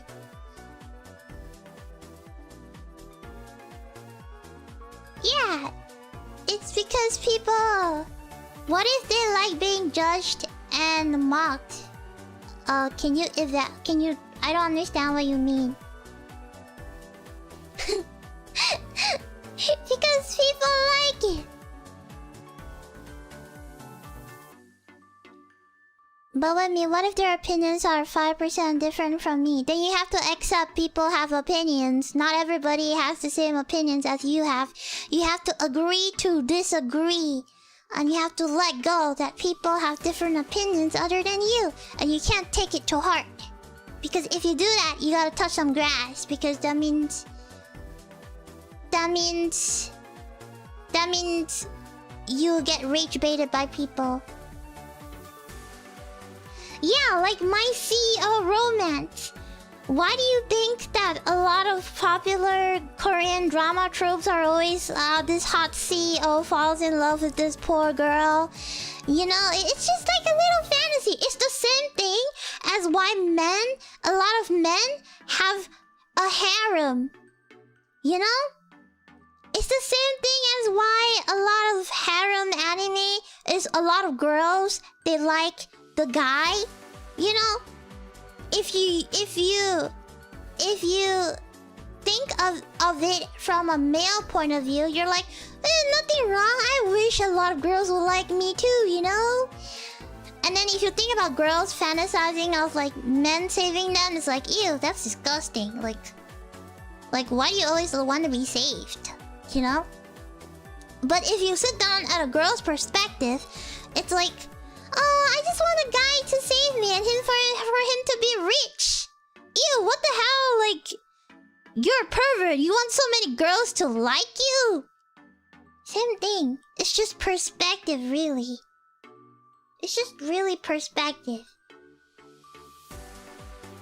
It's the same thing as guys thinking that like this is not realistic. There's no way that there's a hot CEO that is waiting for you to sign a contract with him and become his fake wife for a week or a year, and then after that fall in love and then break the contract and be together forever. That's just not realistic. You think everybody is rich in this life?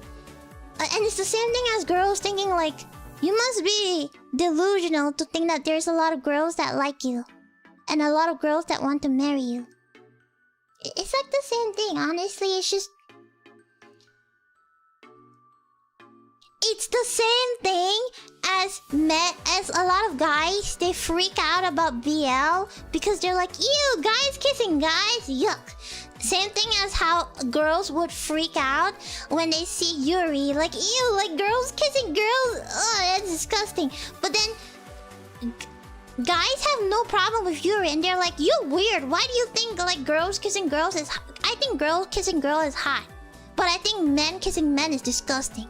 And then a girl would say, I think guy kissing guys is hot. But I think girl kissing girl is disgusting. You know, it's really just... it's really just perspective, and not all of them have the same perspective. There's a lot of girls who like Yuri too. I'm saying that majority of them think of it this way. Not all, but majority of them think this way. It's just really a perspective, you know? Nah, in your experience, Yuri is popular for girl. Well, do you have a lot of friends?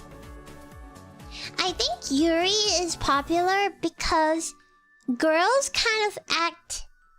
You know, there's this term that I find on TikTok that says, you know that you are best friends if you act like lesbian couples in public. You know how girls would hold hand and walk outside, or they would kiss each other for fun, or they would smack each other's butt for fun, or, you know, as like, but they're friends, but they just do it because it's fun. I think a lot of times it's just for fun and not romantically, and they think, you know, like, girls are cute. Girls kissing girls are cute. Honestly, it's just perspective. For fun. Yeah, it's for fun. It's for fun. They don't like each other romantically, but they just do it because it's fun. And I'm telling you that because I don't know. I'm sorry. I'm not the perfect girl representation. I don't touch grass. I don't touch grass. I'm just a filthy hickey at home. I don't know. It's just, don't assume it's reversed for men. I'm saying not all girls are like that, but some girls are, and I'm not sure all guys are like that, but maybe some guys are like that. I read on TikTok that some people comment and how they're saying that when they're in high school, they're pretty gay with their like gay homies. They would like hold hands, sit on each other's lap, but they would be the straightest guy ever. They would like both like women, but they like hold hand or like act gay because it's fun. Just like, it's just fun for the bit, you know? But they're totally straight. I've seen people talk about it on TikTok. It's the same thing as girls too.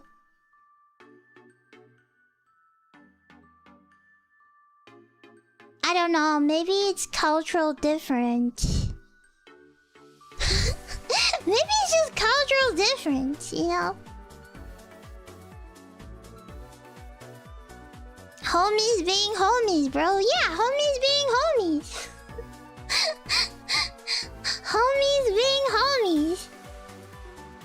You see, some of you guys are agreeing with me, which means I'm not exactly wrong. Yeah, you see that? I also think that I feel like girls are more in tune to girls emotionally. So maybe them holding hands are like bonding, you know? Bonding session for girls. And it's kind of like they can separate what's romance and what's not romance. And, you know, they hold hands because they like it. You know, like, because it's cute. They're friends. And they can hold hands. I don't see anything wrong though. I mean, it's just girls holding hands with girls.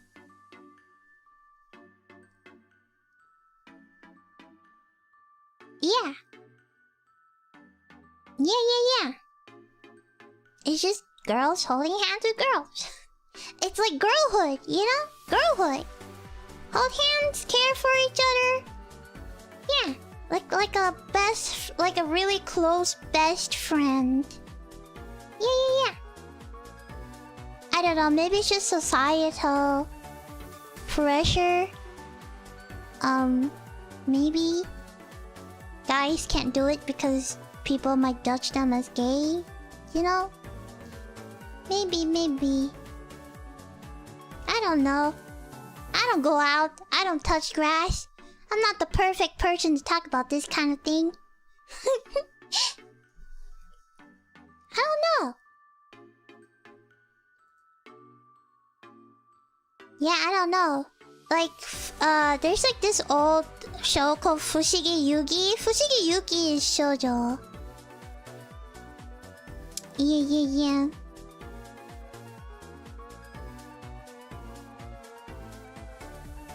So that's...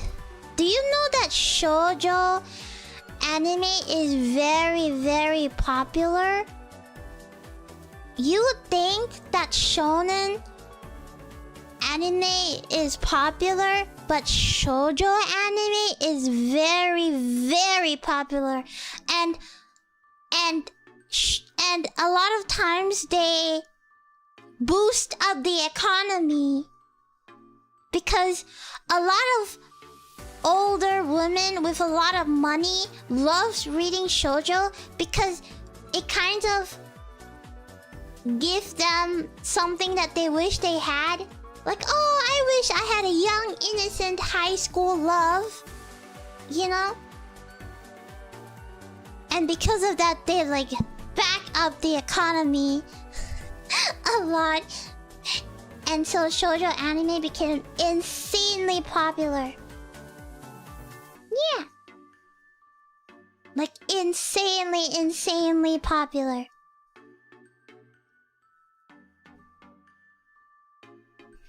It's probably the second most than shonen, but shoujo's incredibly popular.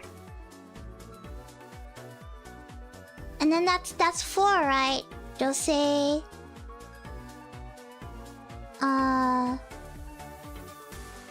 And fun fact, the reason why Josei is not popular is because Josei has the least adapted anime.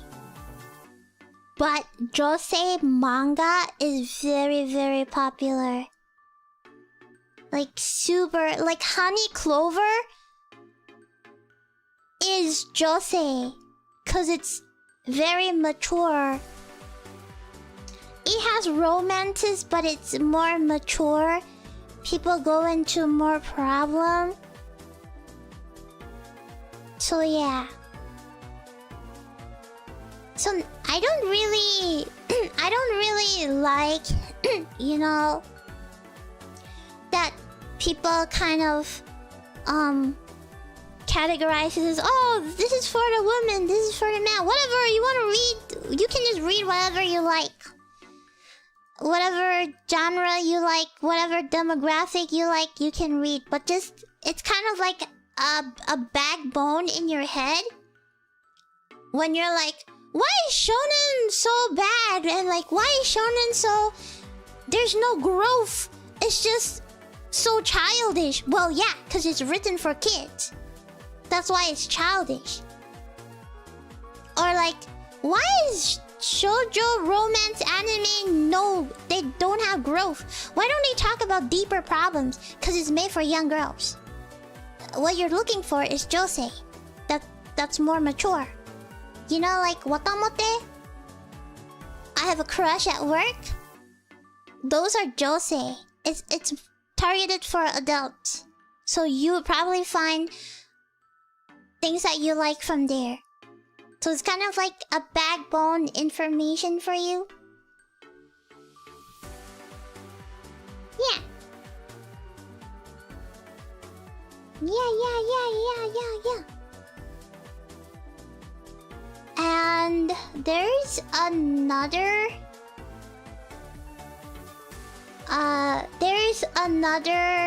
genre of target audience. I don't think a lot of people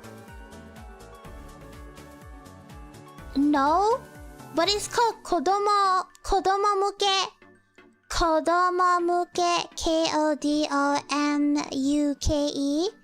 Kodomomuke is animation intended for children. Like Doraemon, Pokemon, Digimon. What else? Yu-Gi-Oh! They're made for children. They're made for like babies. Literal babies. That's also a popular one. They're just for babies. It's like SpongeBob. SpongeBob. They're so easy to understand. Yeah, like Crayon Shinjan. They're so easy to get. You know? They're so... You know, I really like Crayon Shinjan. Crayon Shinjan is so nice. I friggin' love Crayon Shinjan. Somehow... I don't know, I just think Shinosuke, Shinjan, even though he likes to show his butt, sometimes he's so mature that catches me off guard. And then every time there's a movie, I end up crying because it's so sad. I love Shinjan. Shinjan is great. I think I rewatched Shinjan so many times. Such a nice show. I love the movie. A lot. Honestly, one of my favorites.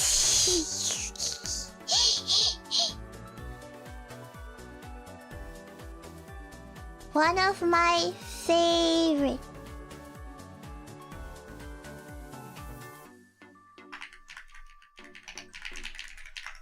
Yeah.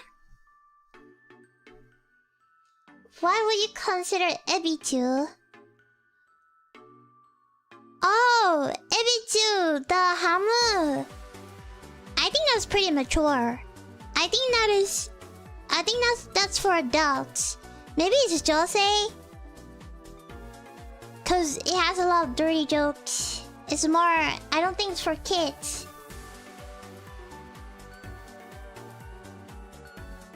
I have an embarrassing confession. I find Puniru ga kawaii slime very funny. And it turns out it's Kodomo. Why is it embarrassing? It's cute though.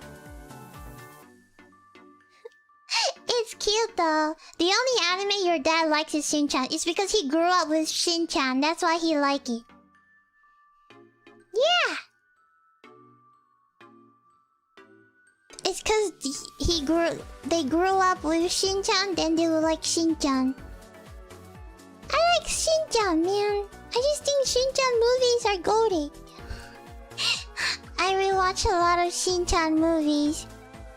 So cute. Shin-chan is so cute. I like his interaction with his friends. And his mom. So cute.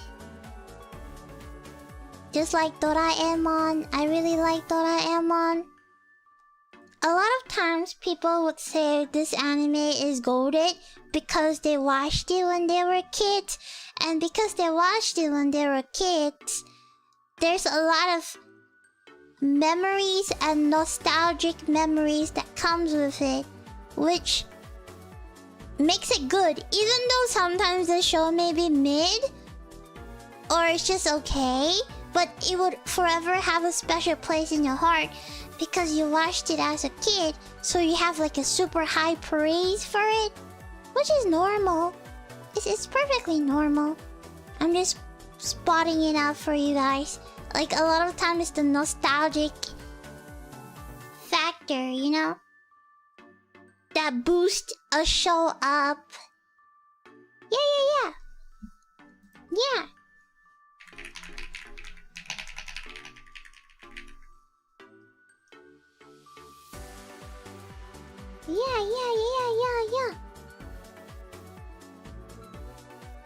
Let me drink some water.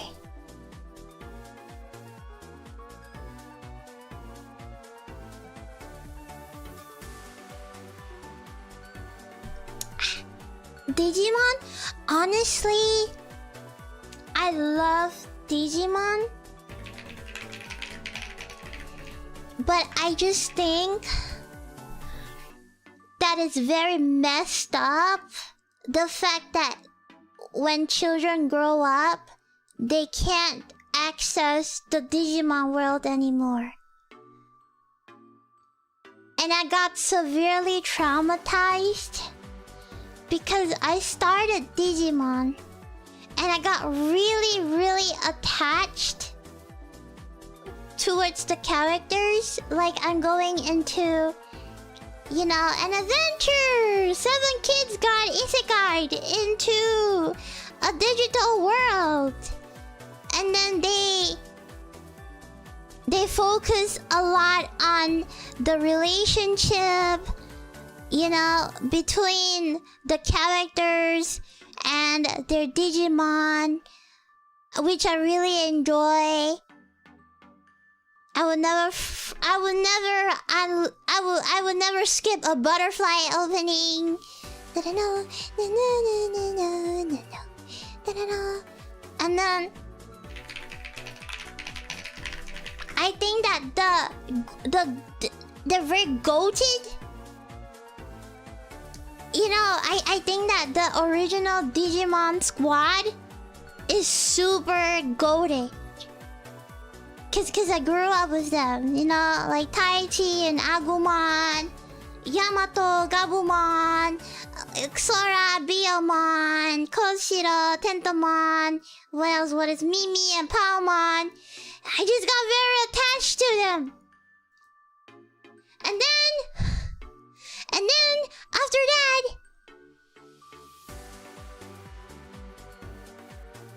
they stopped appearing. And then it's because they're not, because they grew up. They grew up. They can't go back to Digimon anymore. What do you mean they can't go back to Digimon anymore? I feel so betrayed. I want them to go back. They can't. Because they grew up. Oh my god. Why? I hated it so much. Because I was so attached to the old squad. Like the OG squad. You know?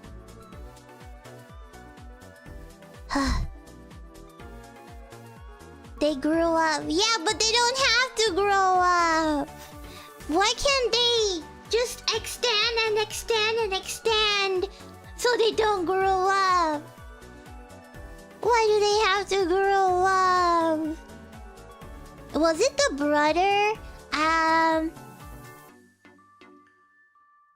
Wait a minute. Was it the brother that was left? That was left behind because he's still young, so he could go inside the Digimon verse, but his brother couldn't. Oh, okay, yeah, Matt and TK. Yeah. Matt and TK. They could go in because they're still young, so they could go inside the Digimon world.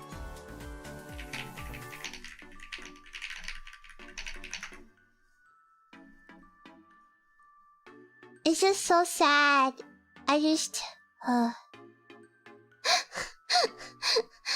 don't want them to grow up, man. Just give me like a parallel universe with a different cast, and I could be in denial and not think about it. But you had to give me the, oh, they can't go inside the Digimon world anymore because they're old, and only children can go inside the Digimon world. That's messed up. That's super messed up. I hate it. And it was like the first 2 seasons. I was like really, really attached. Because to me, I think that Digimon had a way better writing than Pokemon.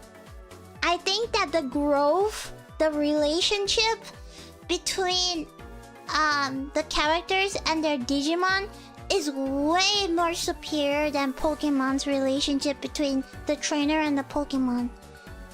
They focus like I just remember crying so hard because what do you mean they grew up and then they can't go into the Digiverse? Then what happened to all the Digimon? They need to find a new owner.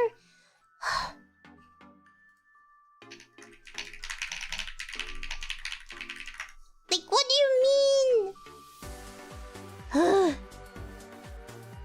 Oh man, like, I can't. This is so sad.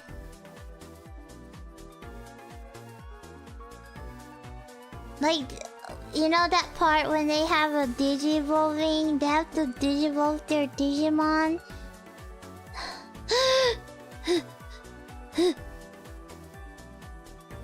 I cried so hard.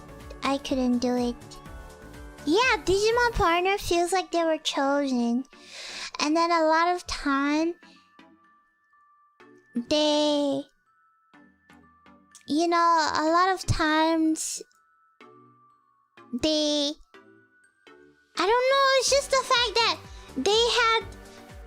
I don't know, it's just the fact that they had so much chemistry together. So it's so sad. And it's like a sad realization that they're growing older. And I cannot accept that they're growing older. I don't like this. I don't want them to grow up. I hate it when they grow up. Why do they have to grow up? Why? I will be in denial. I will not believe. I will be in denial and only... The movie Last Evolution, Kizuna broke me so hard. Like, oh my god. Like, I remember watching it. I was crying the entire night. Because they have to let go. Like, they had to let go of... I really hate the fact that they can't enter Fantasy World because they grown up. It's kind of sad. It's like saying, oh, you're an adult now, you can't fantasize anymore. What do you mean? And who made that rule? Why? But I want to fantasize forever. Why must I be an adult? I don't want to. Who set that rule? I'm not prepared. I don't want to grow up. Why do I have to give up things that I cherish as a kid to be an adult? Why do I have to sacrifice? Why do I have to give up all these things that I loved as a kid just so that I could be an adult? Why? I don't want to. I don't like it. I hate it. So watching the movie was so hard for me.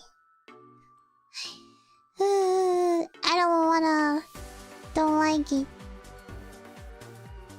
And then they all lost their partner at the end. I cried so hard.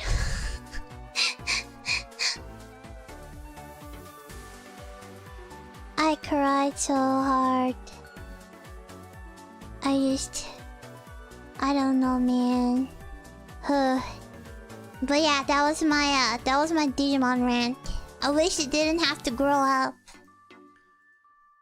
You know, just like how I wish Naruto and Inuyasha didn't have to grow up and have a kid.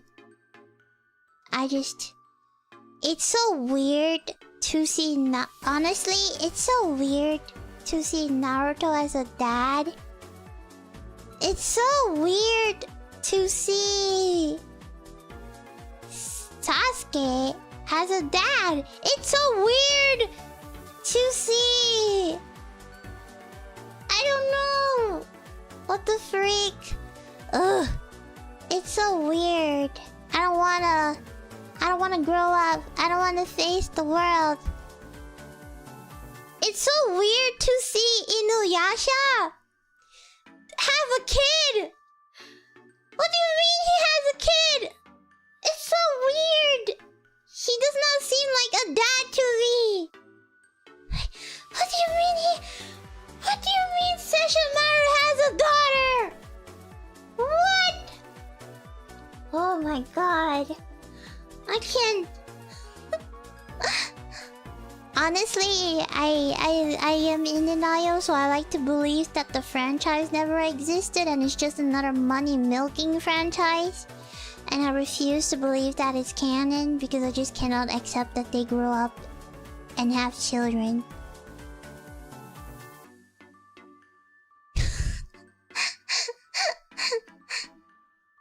I really hated the time skip. Can't you show us what it's like for them to get married slowly and then have a kid? Not give us a major time skip and all of a sudden they have kids. It just made me realize that maybe there wasn't enough time, or maybe they don't know how to write that part and point of their life. So the easiest thing is to use time skip as a scapegoat. I mean, Naruto, obviously, Kirishima don't know how to write romance. He even said it in an interview. Then why bother writing a romance? Then why bother? Why bother? Why bother, huh? It's so weird because the fact that Rock Lee has a kid called Metal Lee, and it was never answered that if he's the actual kid, but they say that he adopted Metal Lee as his student, like how my guy adopted Rock Lee as his student, but like all of a sudden one day he just find this kid who looks exactly like him and say, "Hey, do you want to be my student?" Makes no sense. Like, why don't you make him have a wife? Like, make Rock Lee married like a normal person and live, and then have a kid, like just an NPC. Not just, "Hey, I adopted this kid.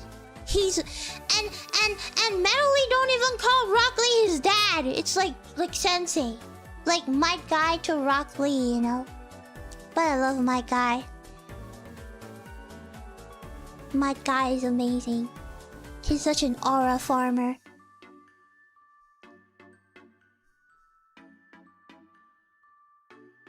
No, they never said it was his kid.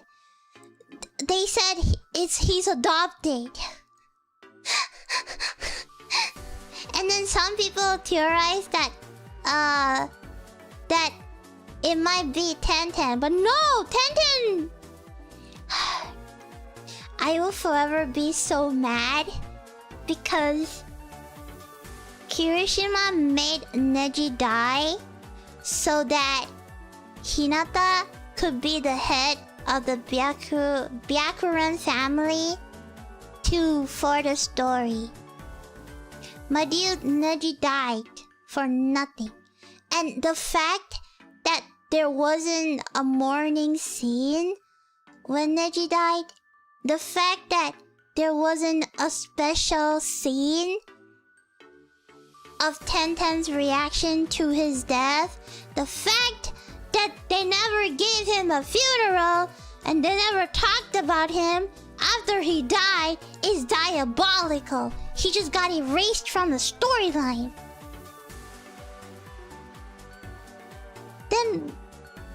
Then why would you... Then why would you create such a character with so much screen time and then erased him. Which was so annoying to me. I hated it.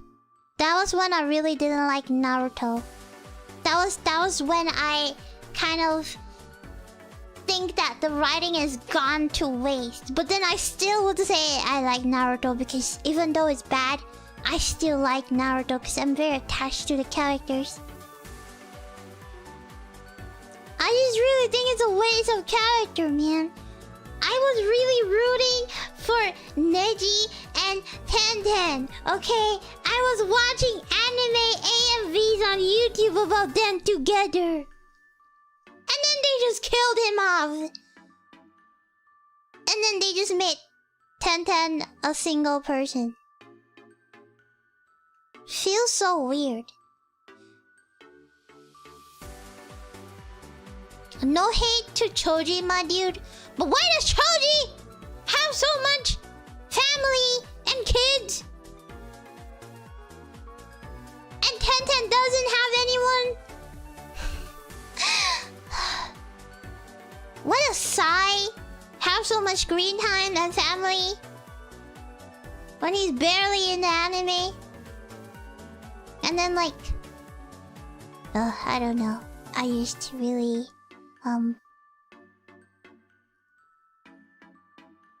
I just was not expecting Ino and Sai to be together. Honestly, I was really shocked when they were together. Like, honestly, really shocked. Like, Shigamoto and Temari was very obvious. That one I can tell.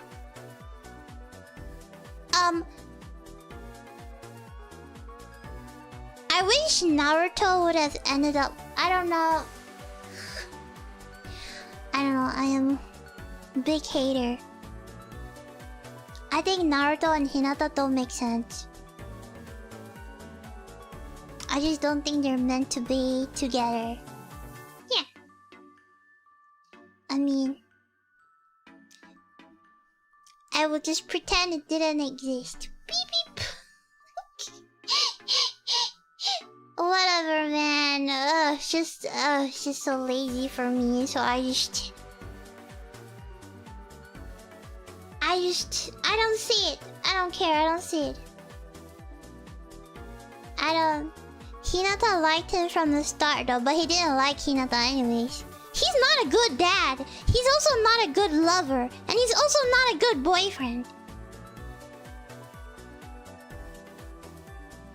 You know?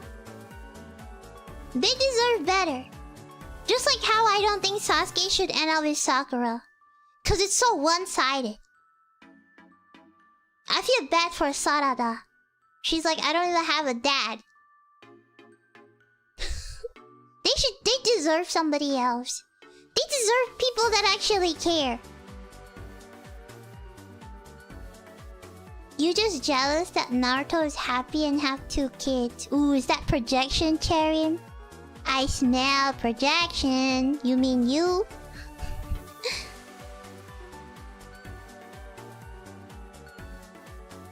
I just don't get it. They're terrible husbands. They're just terrible. I cannot see that they're together. Honestly, really. There's no development. You know, if you give me development, sure, but...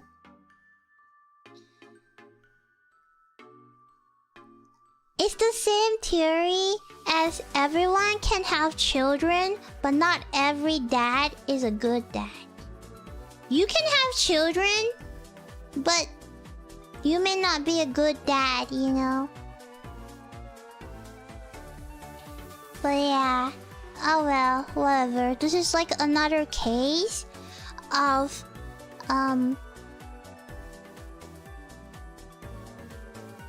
mangakas who try to write... mangakas who actually try to write romance but have zero understanding in romance. And now the romance looks so choppy because they don't know how to write romances. It's a... you know, it's a lot like romance writers probably can't write action writing well, or action writers can't really write romance writing well, or like you have people who can write both. Normally, it's always the case. Yeah.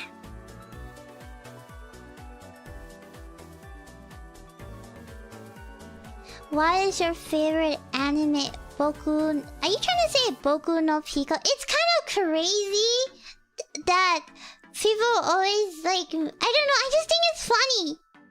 People always get freaked out by Boku no Pico. Like, why? Is it because you liked it and then you realize that they're actually little boys and now you feel like weirded out because you like it, but then it's little boys, so now you're projecting, and now, you know, you're like, no, it's disgusting, but actually, you're just shameful because you actually like it, and you cannot accept that it's little boys.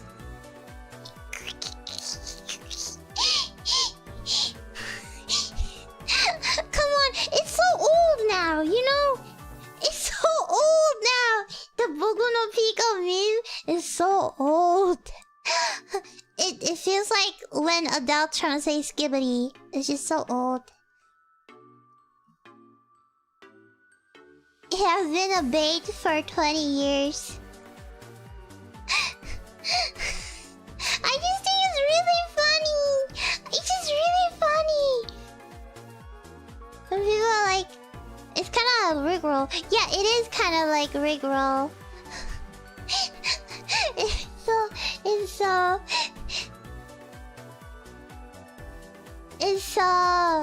so old.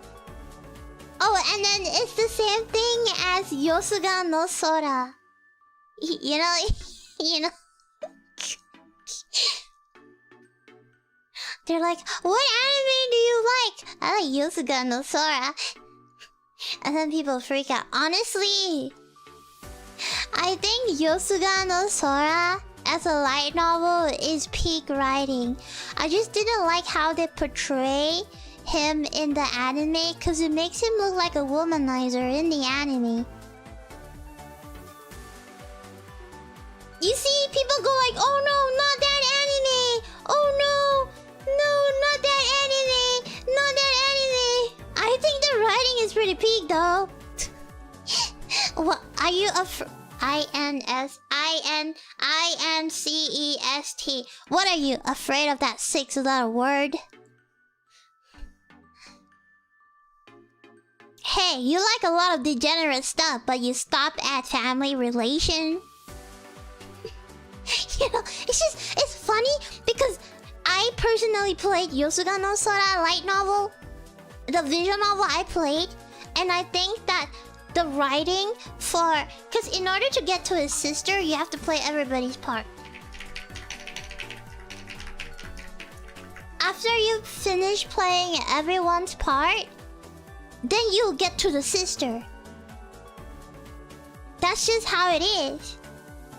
And then when you get to the sister, the story is really good. You know, I've always liked Forbidden Love. I think Forbidden Love is very intense because it's forbidden. So the love is more passionate because it's forbidden. So I like Forbidden Love. I don't have shame in saying that. It's just that the anime don't do the visual novel justice. Cause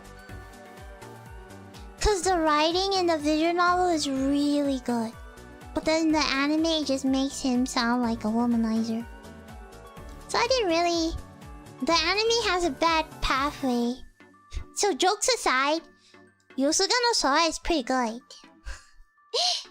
It's pretty good. Yeah.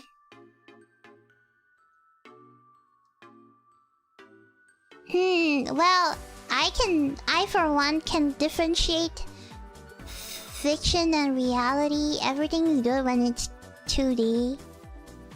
So yeah. Balls knows balls, okay? Balls knows balls. It's just kind of funny that people would use that as a meme. We don't talk about school days. School days... School days is a different breed. We don't talk about school days. Or kiss exes. That's just different breed. Yeah.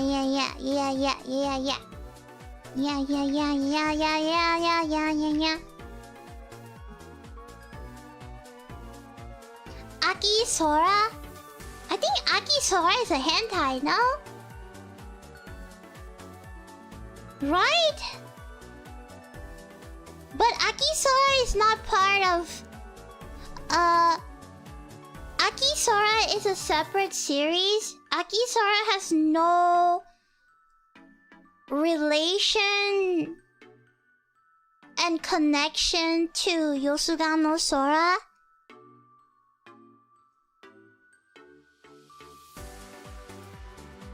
It's not part of the series.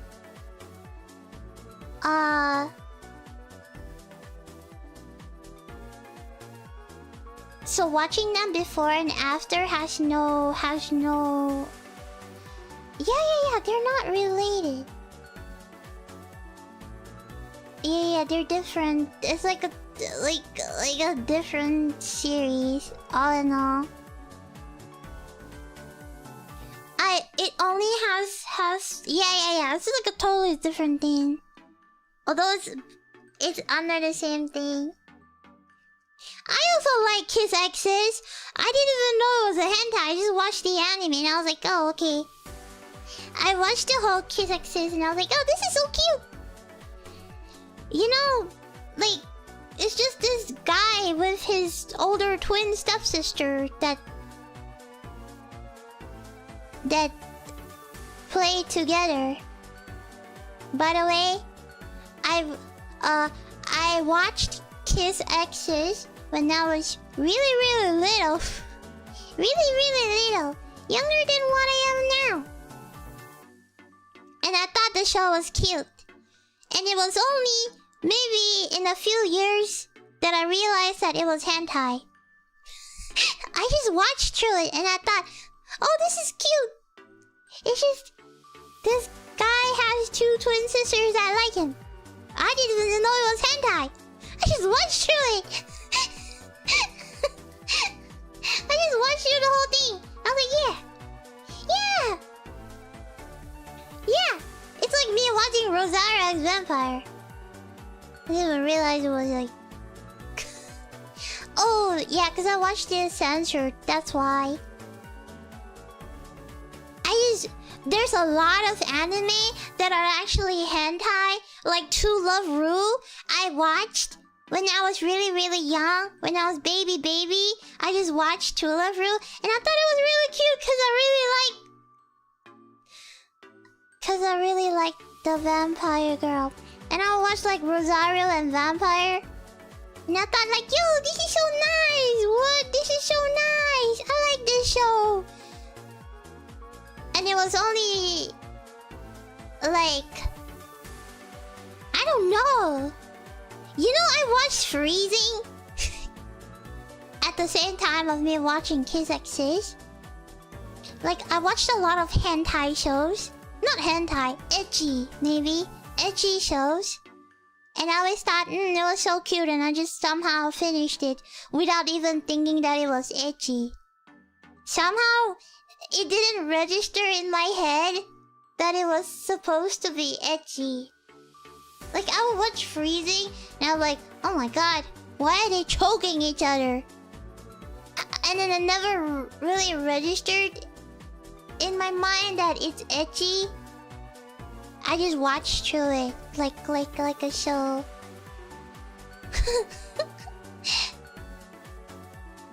I just somehow just... okay, but ecchi and hentai is different. Ecchi is fan service. Hentai is kinky winky. I don't watch hentais. I think it's weird. I think watching two people doing the kinky winky is weird. And I would like to keep that opinion to myself. I just think that it's weird. Whenever I read romance manga and they end up having kinky winky, I will scroll past it because it's weird. I think it's weird. I think seeing two people naked is weird. And I get freaked out when I see two people naked. It's weird. I don't like it. I skip through it, skim through it, scroll past through it all the time.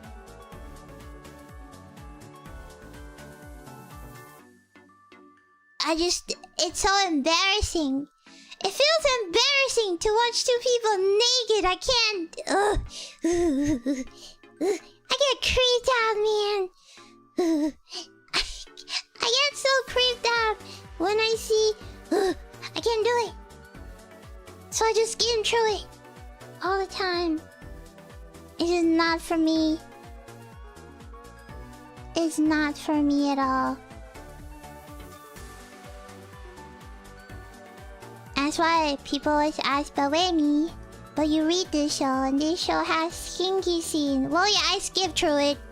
Because it's embarrassing. It's embarrassing!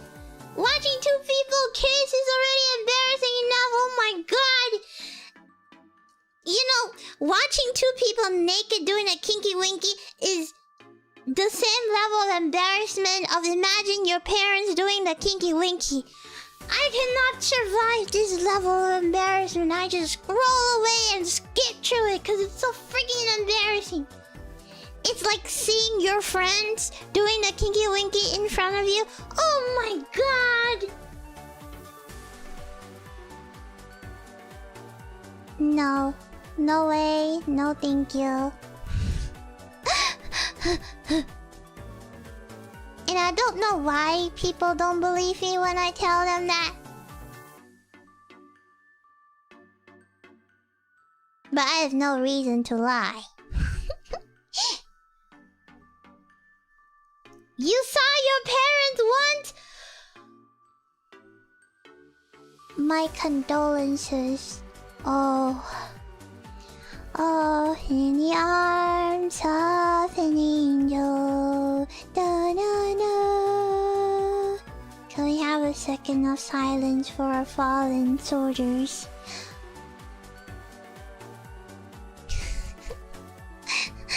That's a little extreme. It's okay, I'm an extremist. Yeehaw. That's why I refuse to read hentai.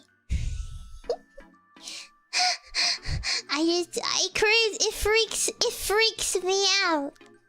I skip through it. I'm okay if like mature manga with some kinky winky scenes, cause that means I can just skip through it. But if you're gonna kinky winky from panel number 1 to panel number 200, I will not watch.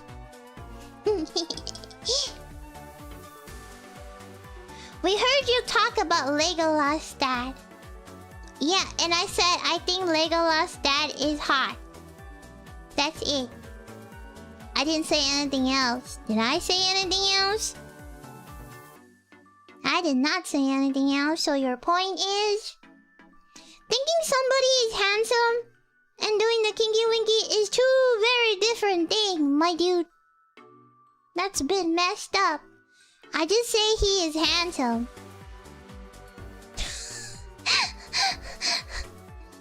Complimenting somebody being handsome and having a crush is very different. You know, to want to kinky winky with somebody is to want to marry them.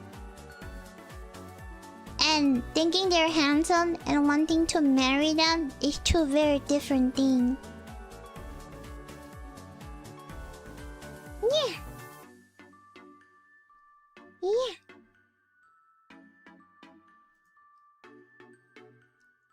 I just remember how people was very freaked out about Kiss X's because it was incest.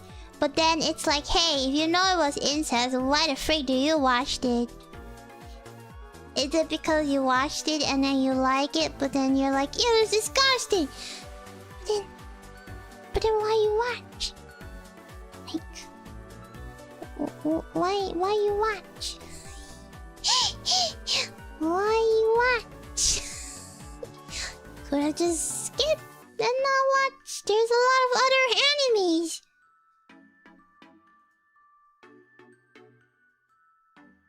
Whatever, man. This is fiction. It's not reality. Who cares? Jeez.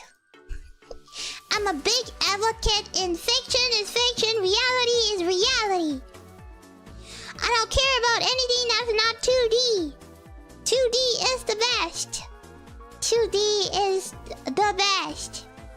2D is the greatest.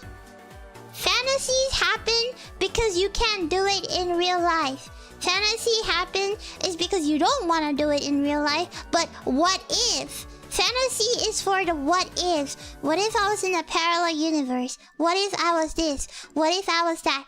It's not really I want to, but it's more like, ooh, what if? What if? It's not a I want to. So, you know, people need to chill out. Not take everything so seriously. It's only anime. Why you have to be mad?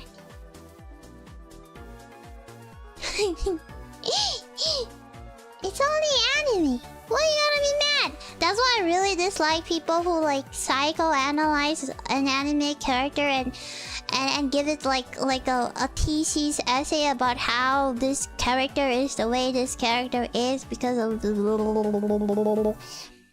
and how moral-wise, this character is and how this character is satanic or and how this character is Calm down. Calm down. It's just anime. Anime is for you to either self-insert, can relate. You know, some people like anime characters because they can relate to them. Some people like anime because they're so incredibly absurd that it's something you cannot do in real life, which makes them like it. Another one self-inserts because they wish they had friends like these characters do. I just don't understand why people are so mad. I remember the entire Freerun is a morally corrupted character.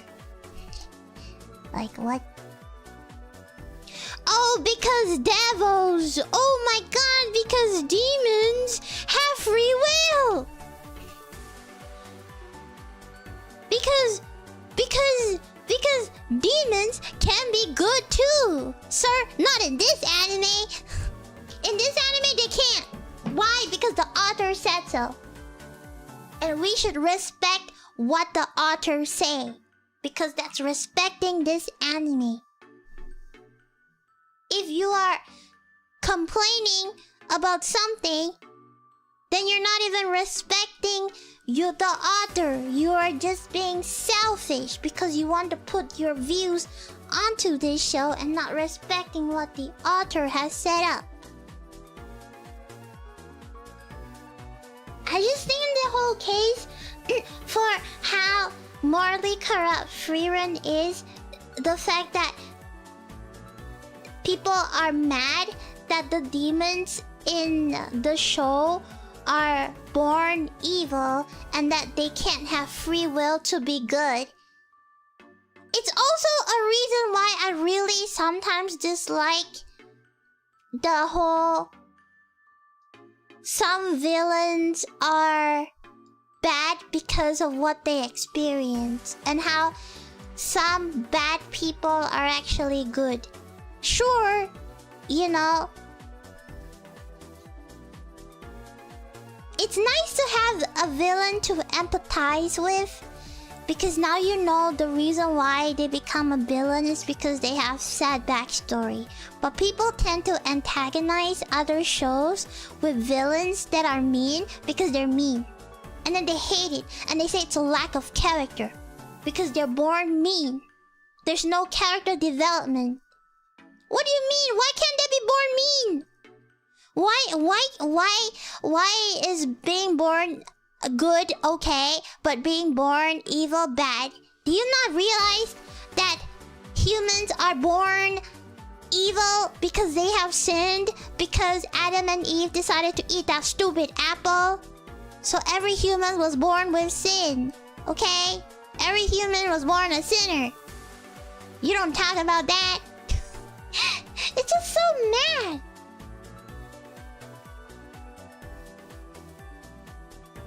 It's so mad how they like to put their views on anime characters. It's like going against the author's wishes. Or like, you know?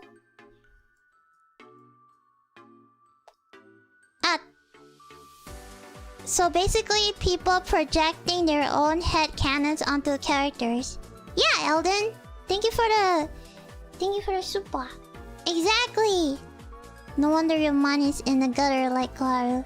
You mean your mind, Doobie? Lemmy, can I have a sip of Dr. Lemmy? No! My thingy. And this is Suba.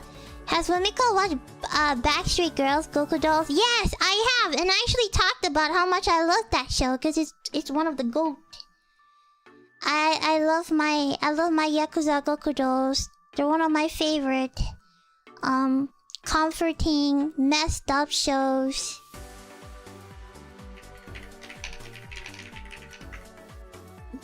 It's like how I like Detroit Metal City because it's so good. Same thing.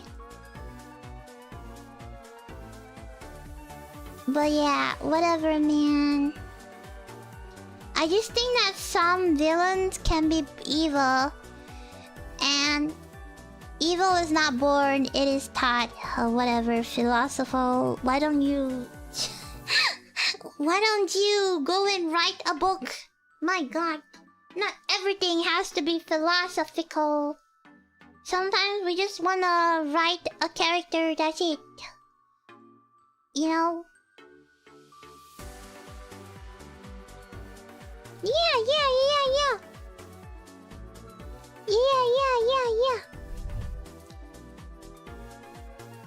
I just think that you can have sympathetic villains, but you can also have pure evil villains. You don't... Not everything needs to have double meaning, man. Like, they're just fictional characters written for the sake of fantasy. The more you try to justify their actions, the more you should touch some grass. Unless, you know, that character has like a really bad, sad backstory, and then it kind of, oh, the reason why they want to protect this character is because of what they went through, and it made you empathize with them even more. That's like perfectly fine. Sometimes it's those little Easter eggs that just makes the character grow well. But if you're trying to prove this character as something that it's not, then that's a problem, you know?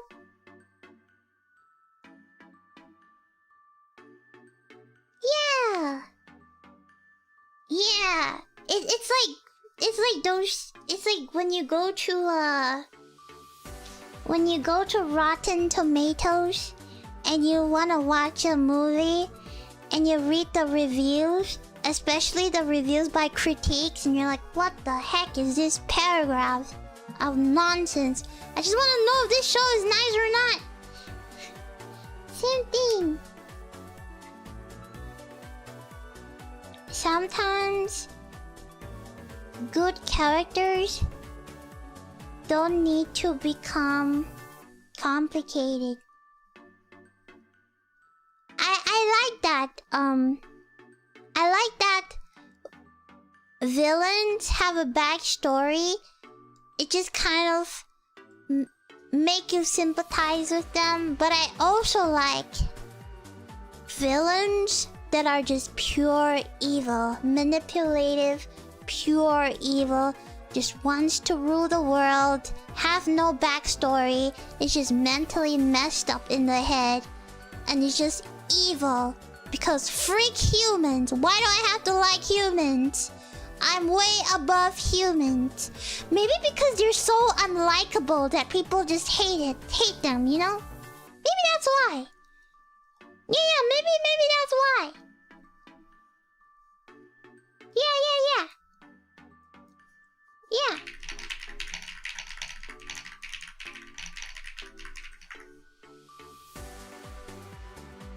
Like, let me think.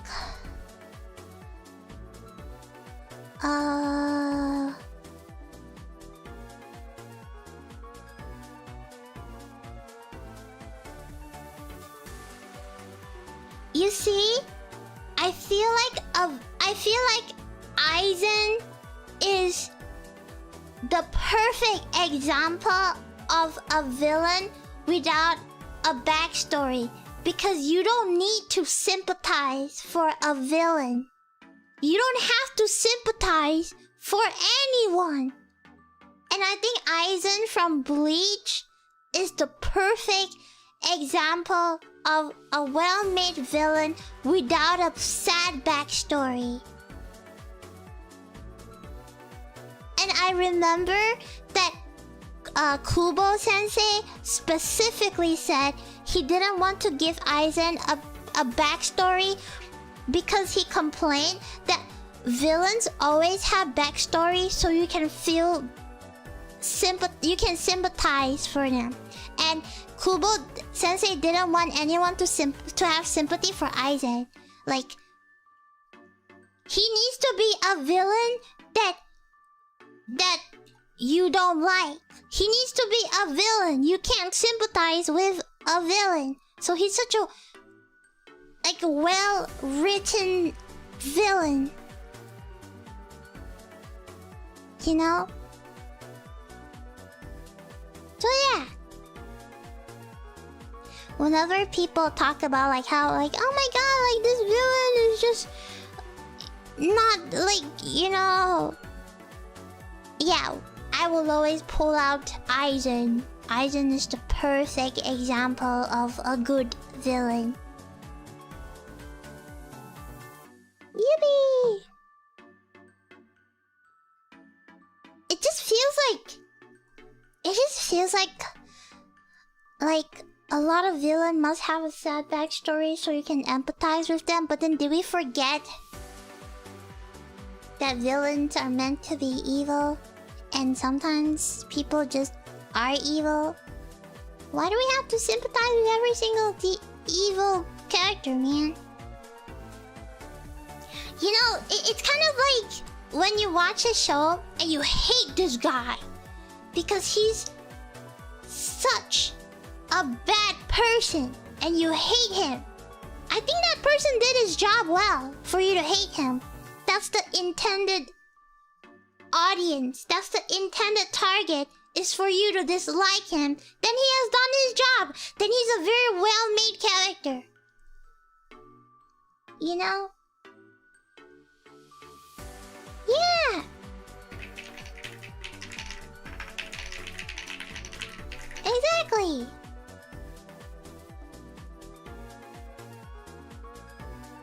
Like people hated Griffith from Berserk, right? They absolutely hated Griffith. They're like, oh my god, he's the worst character ever.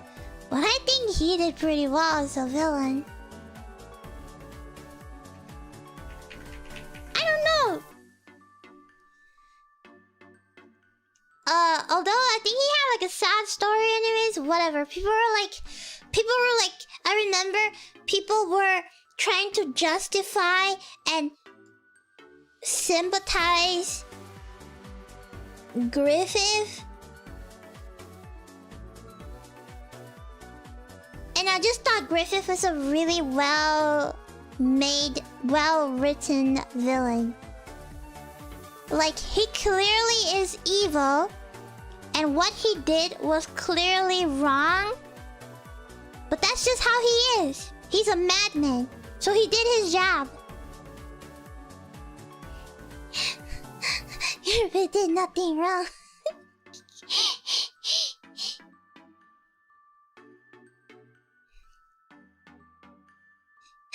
Yeah, exactly. Exactly.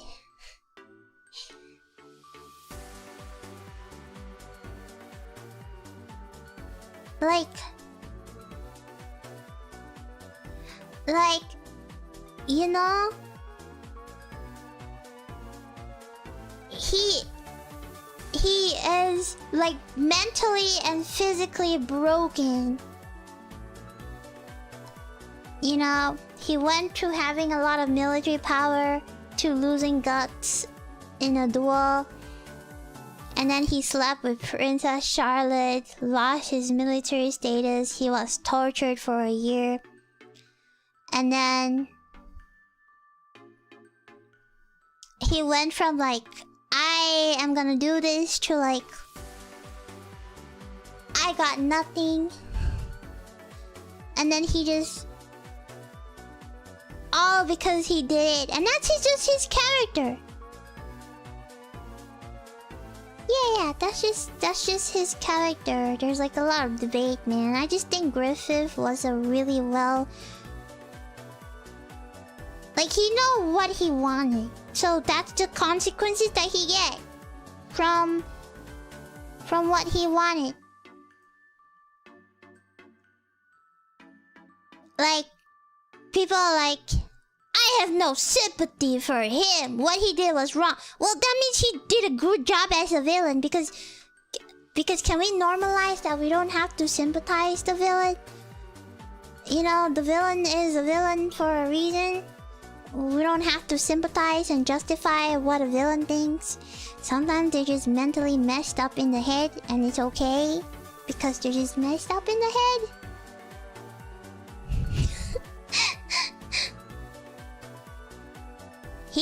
He's just a psychopath, you know? And Guts was really his friend. Yeah. I mean, Guts also has his own flaw. Yeah. Like, he abandoned the Band of the Hog. And then,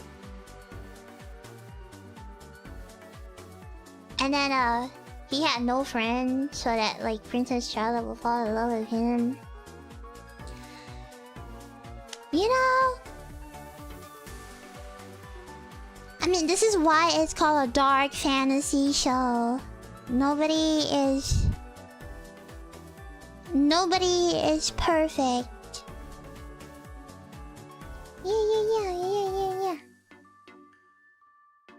Nobody is perfect.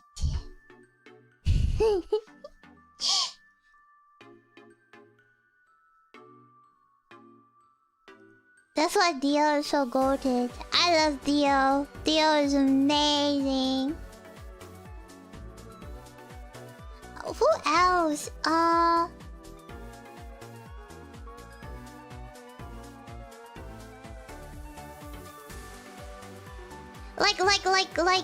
Like, you know Nana from Talentless Nana?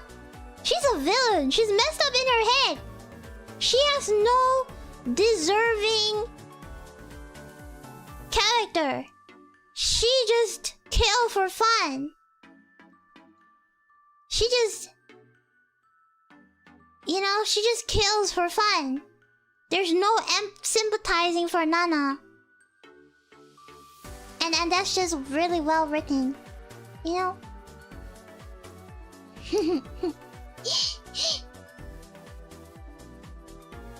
So yeah, it's just... You know.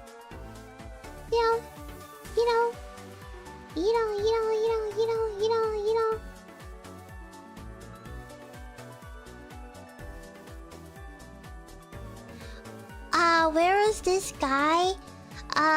Monster? Do you guys know Monster? You know, Johann Liebert? Oh my god, I thought he was an amazing villain. He was psychopathic, he has no emotions. Like, he freaked me out a lot of times. Cause because I got like a little scared. He's so calm. He just stares in your soul, but he's so calculative. Yeah, Johan, my goat.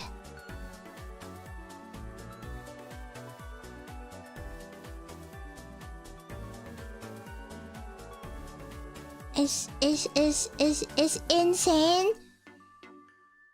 He's the true monster. He was like extremely ruthless too. Like he just wanted the perfect crazy. I didn't watch it in dub, I watched it in sub. I'm not a dub watcher, I'm a sub watcher, so I didn't watch it in dub. I think I just prefer Japanese voice over English voice. Yeah.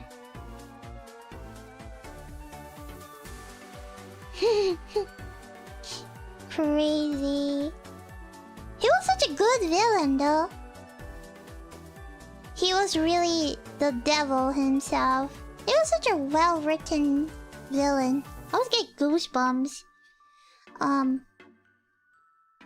When I watched how he destroyed people's life with just words. He is the god of manipulation himself. Like how smart he is to be able to manipulate someone through words was so insane. That makes me feel like the writer of Monster is genius.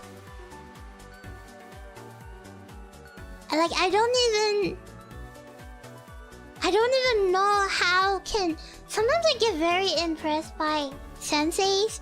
How can you write someone so well made, you know? Like what goes through your head to cook something so good quality? You know? What goes inside your head? He was my favorite. I really like him. He was amazing.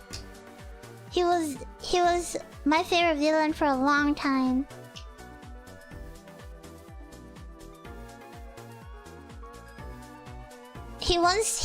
And the fact that he wants to be the last survivor in the world, so he manipulates others to die. It just makes me wonder what goes on inside his head, you know? That's crazy. People cooked his backstory really hard.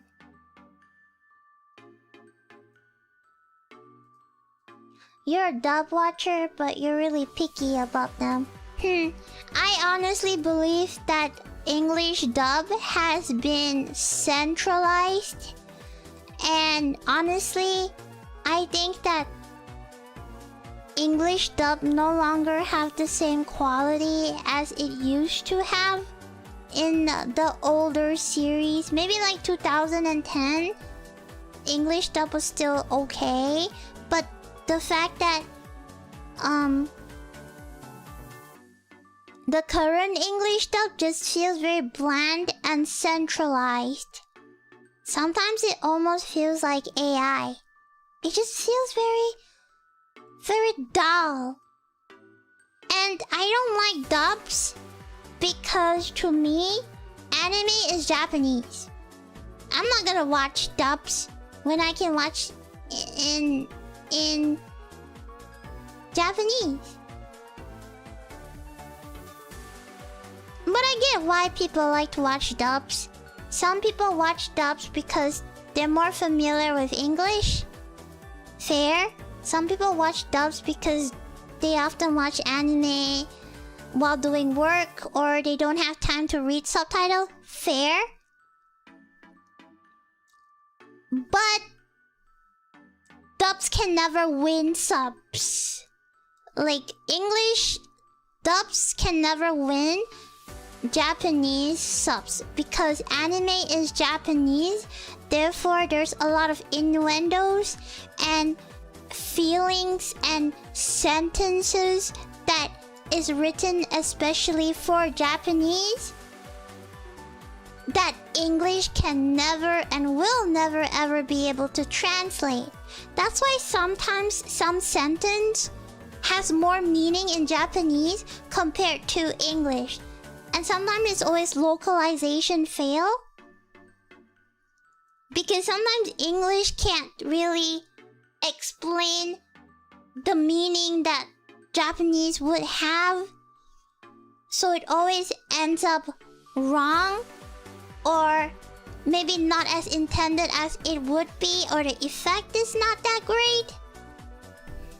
So which I hate the stubs better than subs. Sorry, subs are best. Subs are the most superior form of anime because you're watching anime, which is Japanese. So don't say subs is better than dubs. And then what I hate is the fact that people go, subs are better than dubs are better than subs. You know? Dragon Ball. Sir, can you stop bringing anime from the 2000s? It's extra telling to me whenever people say that dubs are better than subs and all they can bring is Dragon Ball, Naruto, Shaman King. That's old anime, sir. Not relevant. You only say that because it's copium, because there's no new anime with good dubs. That's why you can only bring out the old stuff, old man. Stop living in the past. Just accept the fact that subs are superior than dubs. And also, you grew up watching Dragon Ball in either Mexican or English. So obviously, you're gonna prefer that.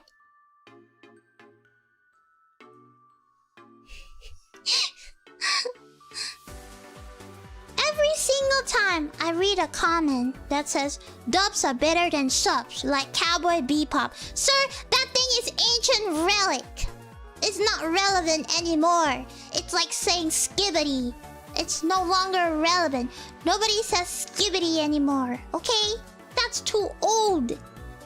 That just proved the point that subs are better than dubs because you have nothing to prove except for super old anime that you grew up with. You just proved the point even more. You just proved that subs are better than dubs even more.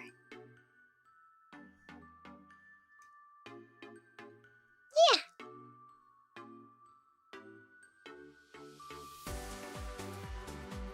And then, you know, people would always bring out, yeah, but, you know, Ghost Story dub is better than sub. Ghost Story is a completely different case. If you don't know, Ghost Story, when they first had to dub it, they didn't have a script. So they went off script. That's why people say you should watch Ghost Stories for the dub. So it's not really dub is better than sub. It's basically its own show. Because it has no script. So they have to use creativity to come up with it.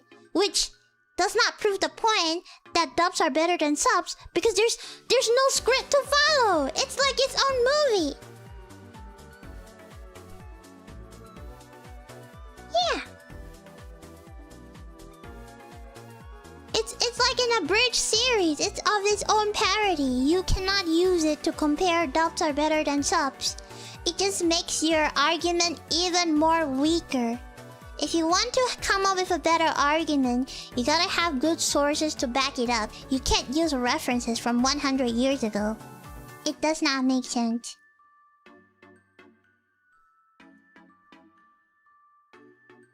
And I think a lot of people were complaining that they get annoyed when the female girls in anime is really high pitched. But then when you go to Japan, you realize everyone speaks in a high pitched voice. That's just how it is. It's just their culture. Like, don't you notice? You know? When people speak Japanese, they go like a pitch higher. That's just their culture, man. You can't just say that. It's their culture. Well, you don't have to watch anime then. You forget. Anime is Japanese for the Japanese. Anime is Japanese for the Japanese. It's made for the Japanese. So yeah. So why are you complaining? Oh my god, the girls, they sound so high-pitched. That's how they're supposed to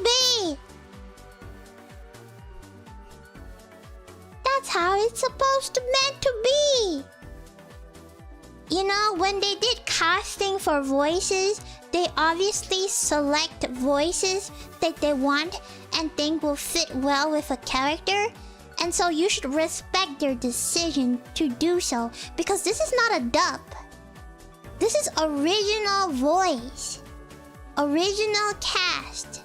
Sometimes these casts are written especially for the voice. You know? So you complaining it, and you're like, it's so annoying, then watch dub then. What the freak?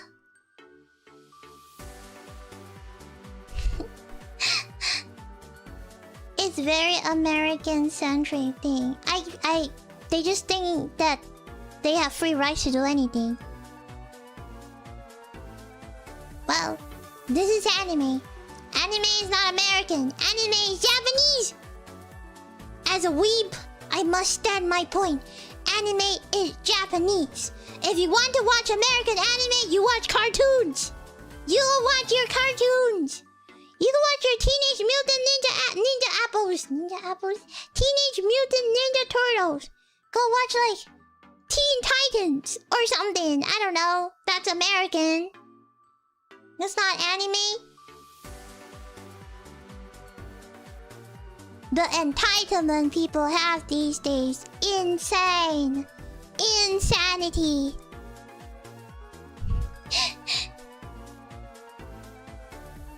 Most people just hate reading.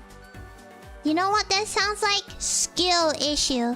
Just because you have skill issue does not mean that it's bad. You know, just because you can't read subtitle does not mean that dubs are superior over sub. That just means you are inferior and it's your skill issue. It's a you problem, not a we problem, because I don't have a problem reading subtitles. But I guess you do because maybe you're illiterate and need to get it checked. Or maybe you're just in denial that there's other language other than English, and you don't want to learn other languages.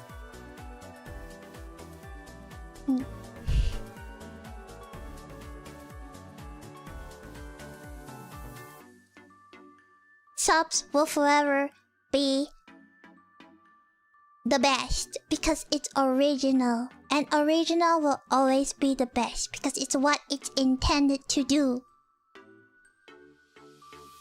Dubs are just made for easier localization. You can say you prefer dubs because it's easier for you.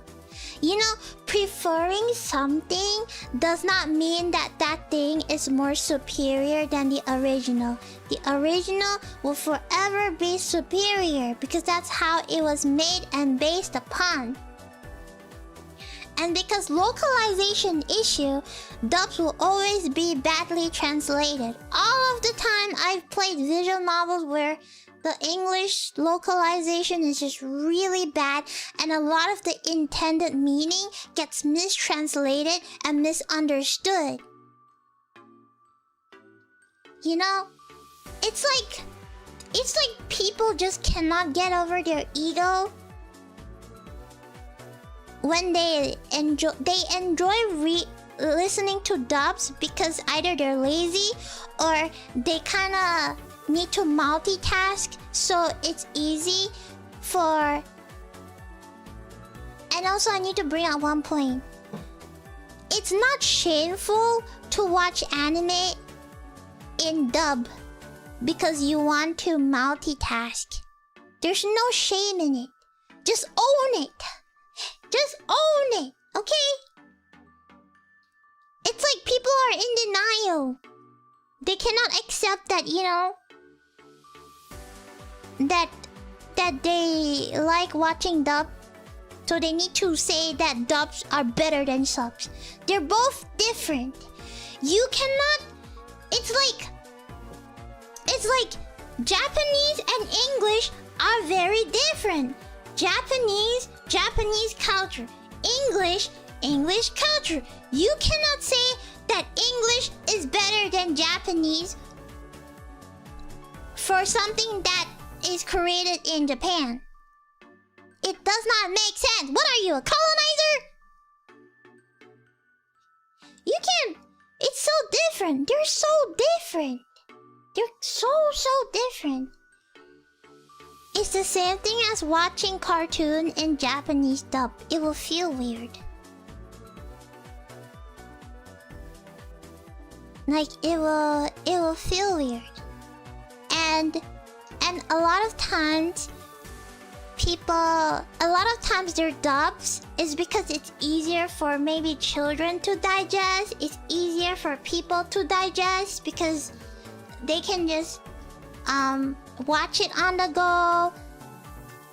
They don't have to pay a lot of attention to it. It's more of a convenience factor more than the quality of it all. A lot of times it's because you're familiar with English. So that's why dubs happen, because it's meant for people to have an easier time watching it. Because it's like how there's a lot of American movies that are in Japanese dub. Because it's easier to understand. Easier to understand, and they can watch it whenever they want and they don't have to focus on subtitle. It's the same thing. Just like how American movies, English will always be better because they're made for English. And dubs will forever feel a little bit off because it's dub. And it's more so for convenience. But to say that dubs are better than subs is a bit of a stretch. What if you can't read? Then it's dubs then. But you can't say dubs are superior than subs. And you know, you would notice that every time the same argument as when somebody says like, oh, I think dubs are better than subs. And then people will fight back saying subs are better than dubs because that's the original language. And you will notice that majority of people who fight back and say dubs are better than subs because I can't read, or dubs are better than subs because nobody has time to read, or dubs are better than subs because... or dubs are better than subs.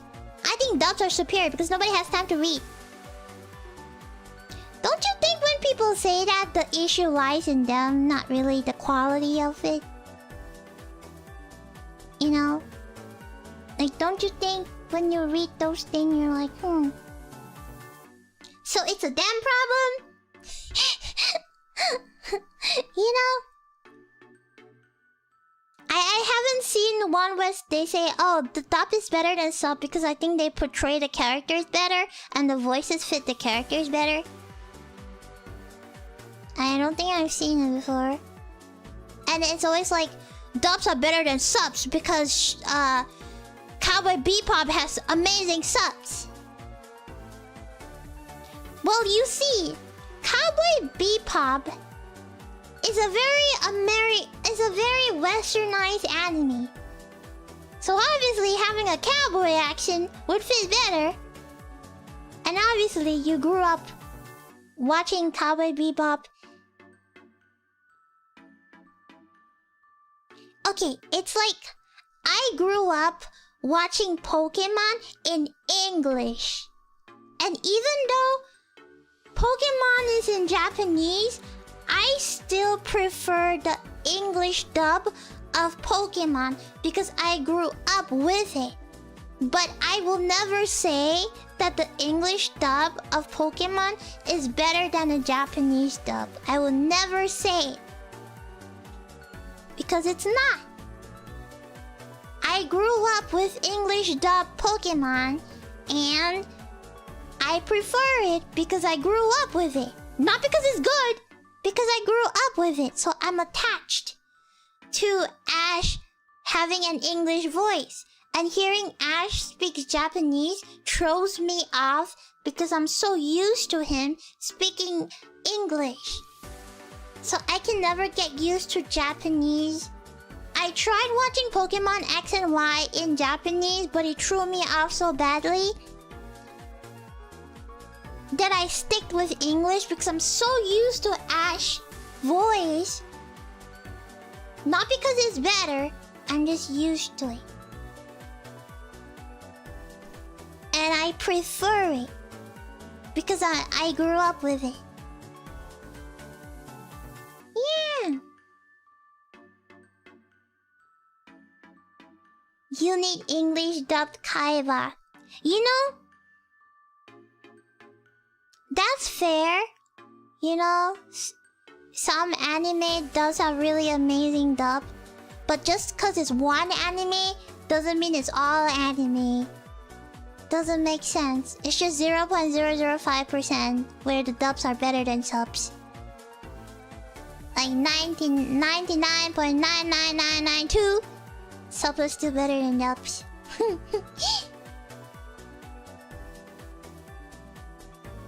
Yeah, you prefer English because you grew up with English. Exactly, you know? And I think that English dub does a really horrible way of expressing what is that, dere? Kudere. I think that English dub does a horrible example of tsundere and kudere and dandere. Somehow the kudere, the emotionless character, is so deadpan. Meanwhile, in anime, they have a bit of a mix. And somehow every single dub I've seen of tsundere is so annoying. When in Japanese, they sound better.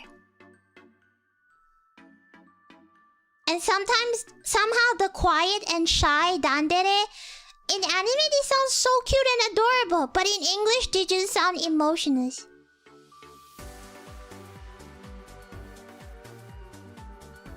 It's so inexpressive for especially kudere and dandere, because they're supposed to be quiet and shy and a little dumb-witted, like airheads. They're supposed to be airheads, but the way dubs always end up making them sound like a robot when they don't sound like a robot.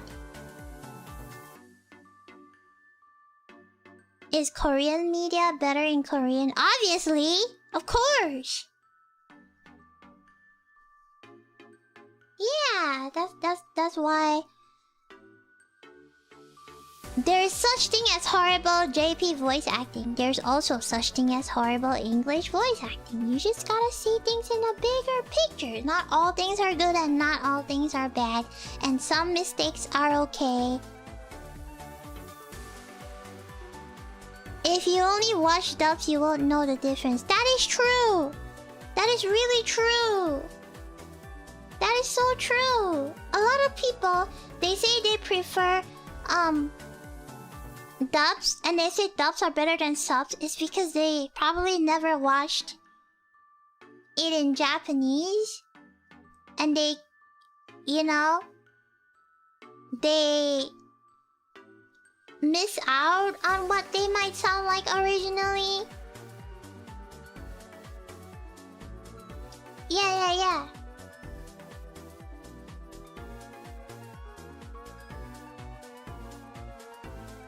Yeah, yippee! There were no subbed anime on American TV. Like I said, just because it's something you grew up with doesn't mean it's good. You're just used to it. Yeah. So you can't like say that like there's very few good dubs. Exactly. So you can't say like, oh my god, dubs are better than subs because name 3 anime, that's it. 3 anime from 100 years ago. Like, it's not proving your point. It just makes my point even better. or it's like, there were no subbed anime in the past, so everybody just watched dub, so dub's the best. That's not an excuse too. What about AI? No, it's horrible. No way.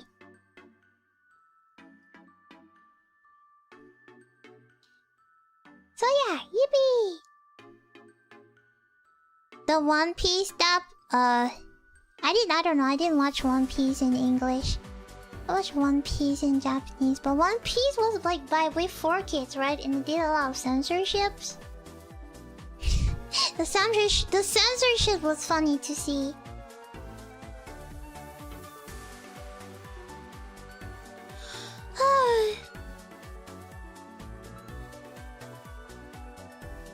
Watching subs was too nerdy.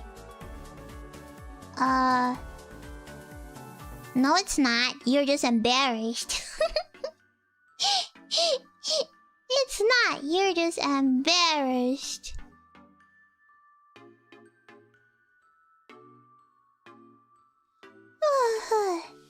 Saint Seiya Brazilian dub. Oh, you grew up with. I see. Yeah, you know, growing up with having a preference for something doesn't mean that thing is superior over another. I just feel like people fail to understand that. But it's okay. Not everybody has emotional and intellectual maturity like we do.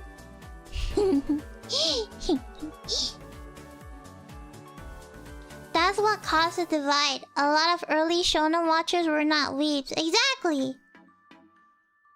A lot of shonen watchers are not weeps. Weeps love everything in English. We love everything that's not in English. We are weeps. Japanese is superior.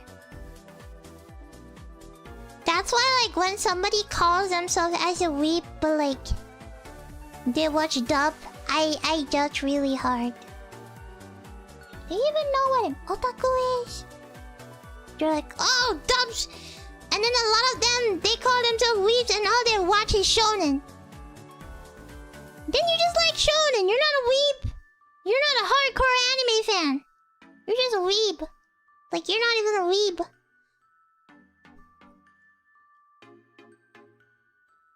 You only watch shonen. I missed when watching anime was something you get bullied. Can we please go back to bullying people watching anime? Cause I kinda prefer that. I kinda like being bullied for watching anime. I enjoyed it. Please, just call me a weirdo for liking anime, please. Just like look down on me because I'm a nerd, please. Please. Now everyone is gatekeep. I want to gatekeep. I'm a gatekeeper forever.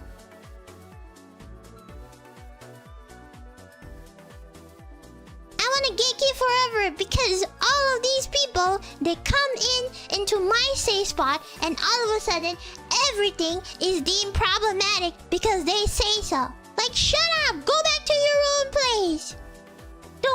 My culture is not your hobby. My culture is not something you mock with. It's my culture. Leave it alone. Don't come in all of a sudden. Not even a hi, nice to meet you, but a oh my god, this is problematic. Oh my god, that is problematic. Shut up.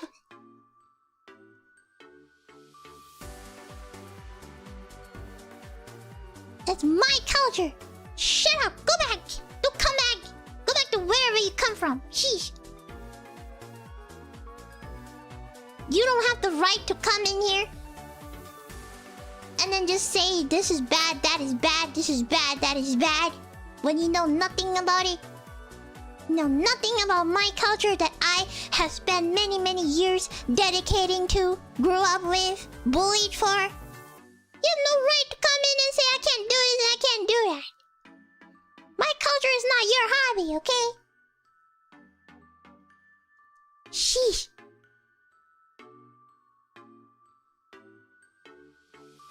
Exactly. My culture is not your costume. Yeah, leave it alone. Leave us alone.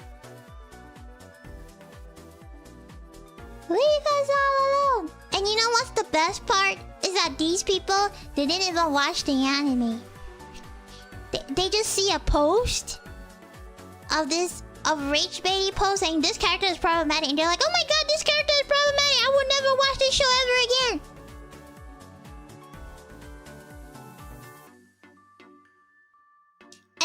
And then actual weebs who comment on the post saying, hey, if you actually watch the anime, she's not like that. And they're like, oh, sorry, I didn't watch the show. The audacity! You didn't even watch the show! You think watching a 1 second anime reel means you watched the show? That's crazy. Hey, watching TikTok anime reels does not mean you actually watched the show, okay? Does not count. That 5 seconds of Gojo Satoru does not mean you watched Jujutsu Kaisen. Every single time. They didn't even watch the show. They just watch reels of somebody talking about the show, and then they're saying the show is bad when they never even watched it. Oh my god, how do they even do it? Who does that? How can you talk bad about a show you never even watched? Insane, if you ask me.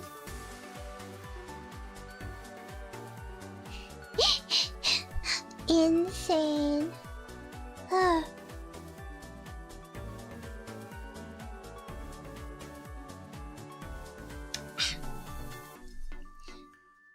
I just think it's ridiculous. I just as a fellow weeb, I think it's ridiculous. Or they just watch like one episode and you're like, oh, this is horrible. This is problematic. Why is everything problematic now? I don't understand. Every time I go on Twitter and then I see people say, this is problematic, that is problematic. Well, it wasn't problematic and it hasn't been problematic for many, many years. But why now all of a sudden it's problematic? Like, it was just fine. We were just fine. We are all okay. We're just fine.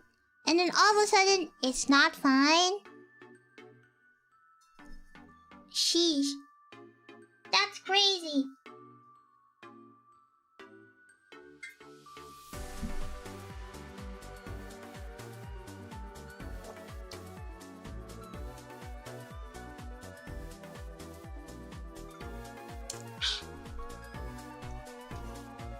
I don't know. I will gatekeep forever.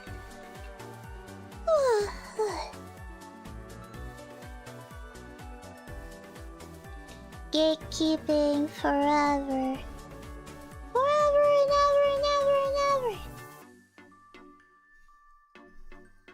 Forever and ever and ever.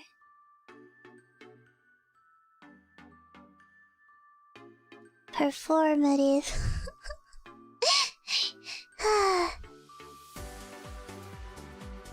I'm low energy now and really EP.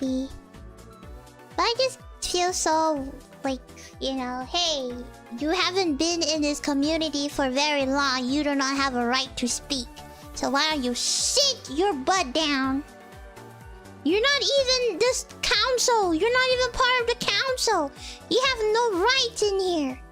You're just a five-day-old weep. Are you really gonna go against 50-year-old weeps? Sit your butt down.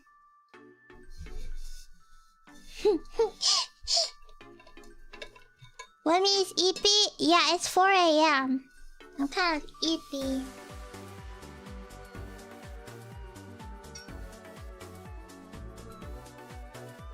I didn't really rest well. After the collab, I was so EP, but I couldn't really sleep. It's time to hold me. Yeah, it's time to honk. Me, me, me, me, me. Honk. Me, me, me, me, me, me. Honk. Me, me, me, me, me, me. Honk shoo, honk shoo. Maybe we'll continue this next week. A part 2. Yeah, talking about anime is fun. I hope you enjoyed today's yapping. It's not a lot though. I didn't go through the Q&A because I'll show up. I didn't even go through the Q&A. I was so passionate.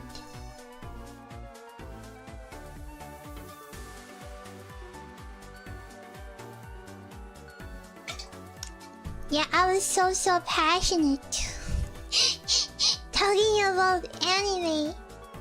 It was a lot of fun. You know, in one of my lists, I wrote that I wish we have more ecchi animes. Because ecchi animes are really fun. I really miss the times where shows like Seikun no Quasar, High School DxD, you know, shows like that, like Horizon, they're ecchi, but the ecchi is a bit like comedic relief. A lot of the time the ecchi is there for comedy's sake. And some people, they just can't seem to understand that fan service is funny. And they take it so literally. You're like, ew, this show's disgusting. Oh, they show our boobs. That's the point. That's why it's funny. Cause it's boobs. That's why it's funny, man. That's my kind of humor. Maybe not yours. Some people really said ecchi anime is bad but still reads hentai, so what difference do you have? Oh my god, ecchi anime is bad! Oh my god, Mushoku Tensei is goated! Do not lump Mushoku Tensei readers with people who read ecchi anime. They're the same thing. Rudius is a pervert. You can't tell me otherwise, sir. You're not more justice than anybody. Okay? You're not justice. You're not innocent. Why are you getting shy of saying boobies? Like you've never seen boobies before. Why are you saying ecchi anime is bad like you don't read hentai? That is so weird. It's like they're socially trying to prove that they're a decent person. By like acting all like, oh my god, this show's disgusting.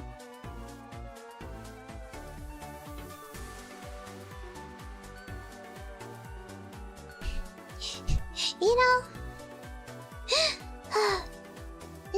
it's like funny. I love watching ecchi because most of the time I just go like, oh, boobs, haha, boobs. Oh my god, butt, haha, panties.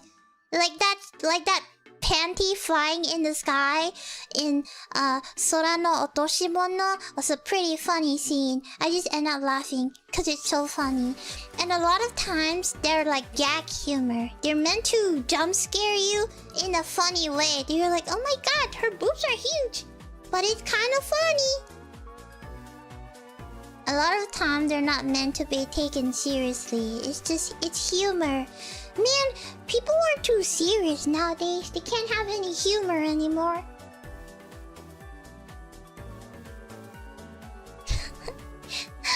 Maybe they're scared of big booby ladies.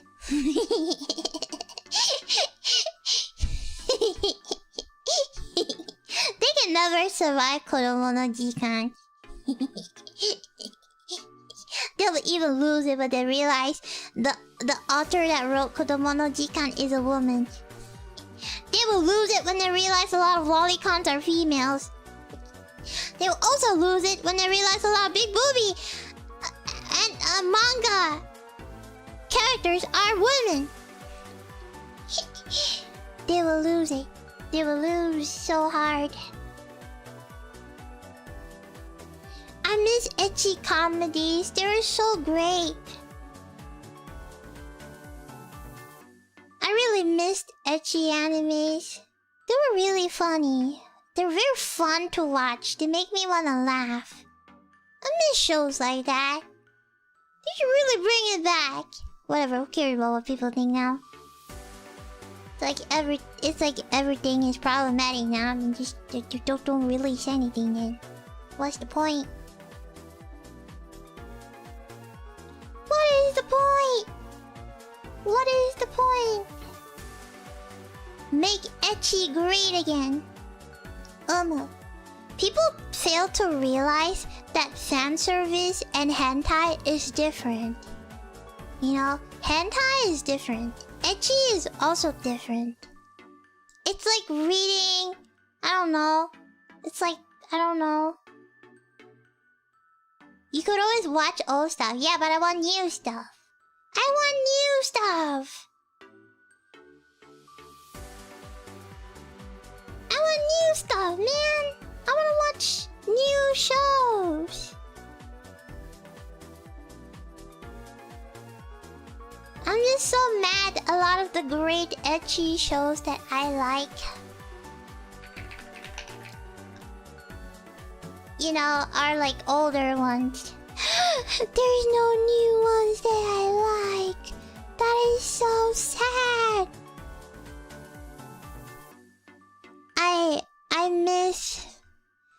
I miss my ecchi shows. They were so nice. I miss like Prison School was a really funny ecchi show. It was absurdly crazy, but in a good way. And I enjoyed Shimoneta or like Medaka Box was also a good one. Tsugu Momo was also a nice one. Cosplay Complex was also an ecchi one.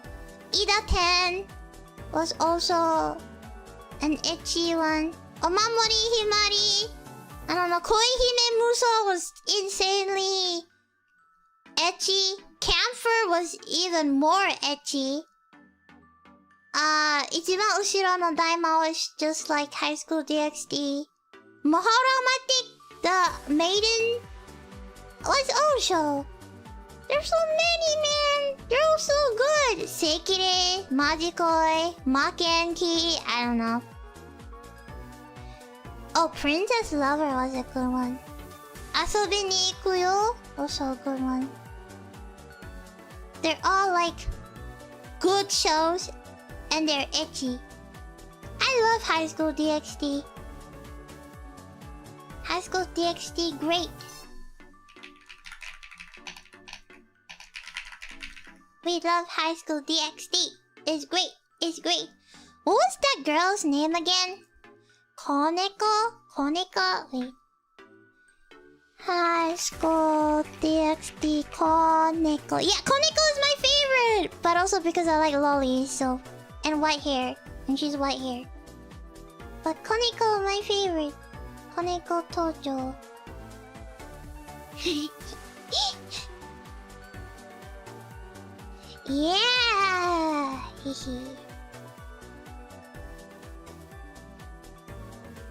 Yeah.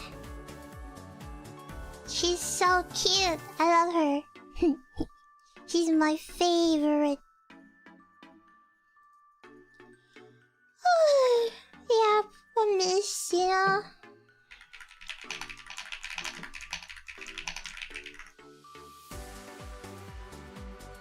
Oh, people don't realize that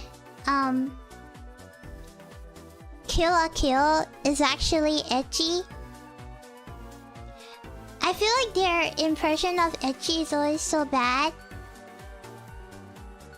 that they don't realize that Kill la Kill is ecchi. Or like Strike Witches is ecchi. Like Keijo. Keijo was great, man. Girls playing with their butts.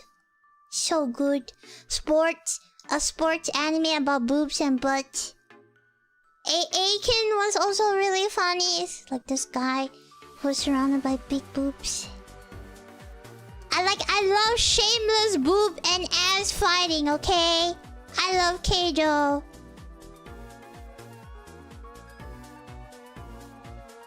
Yeah, people take everything so literally that it's like we can't have any fun anymore.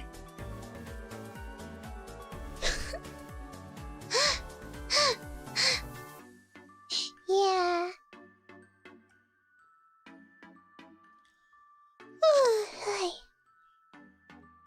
Alrighty.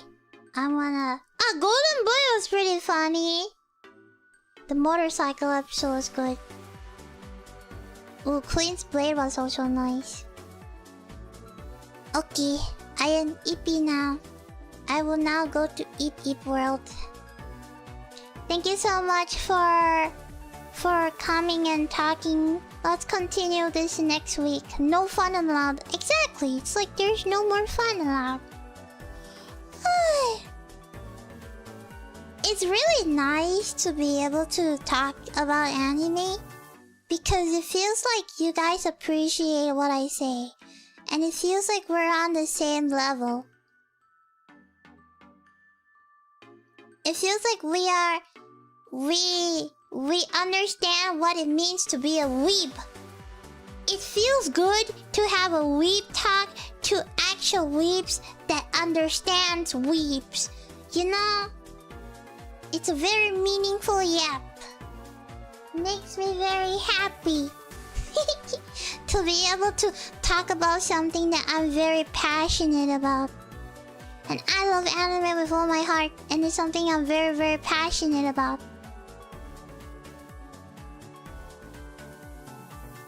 So I am really glad to be able to yap about anime with you guys.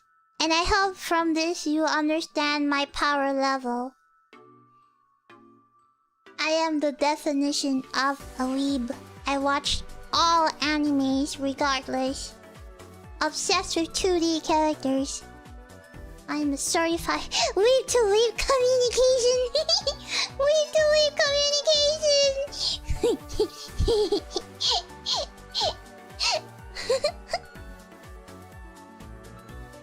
Okay, thank you so much for coming, guys. I appreciate it. I'll see you next week for more Wemmy. But I will take a break tomorrow to rest my voice. But thank you so much for coming. I appreciate. Yippee! Thank you for coming. Thank you for coming. Thank you for coming. Thank you for coming. And I'll see you later. I don't like to say goodbye, so I say I'll see you later. Because saying goodbye sounds so sad. But saying see you later makes you look forward to later. So I will look forward to later. So see you later. See you later. See you later, my fellow weeps. Yeah!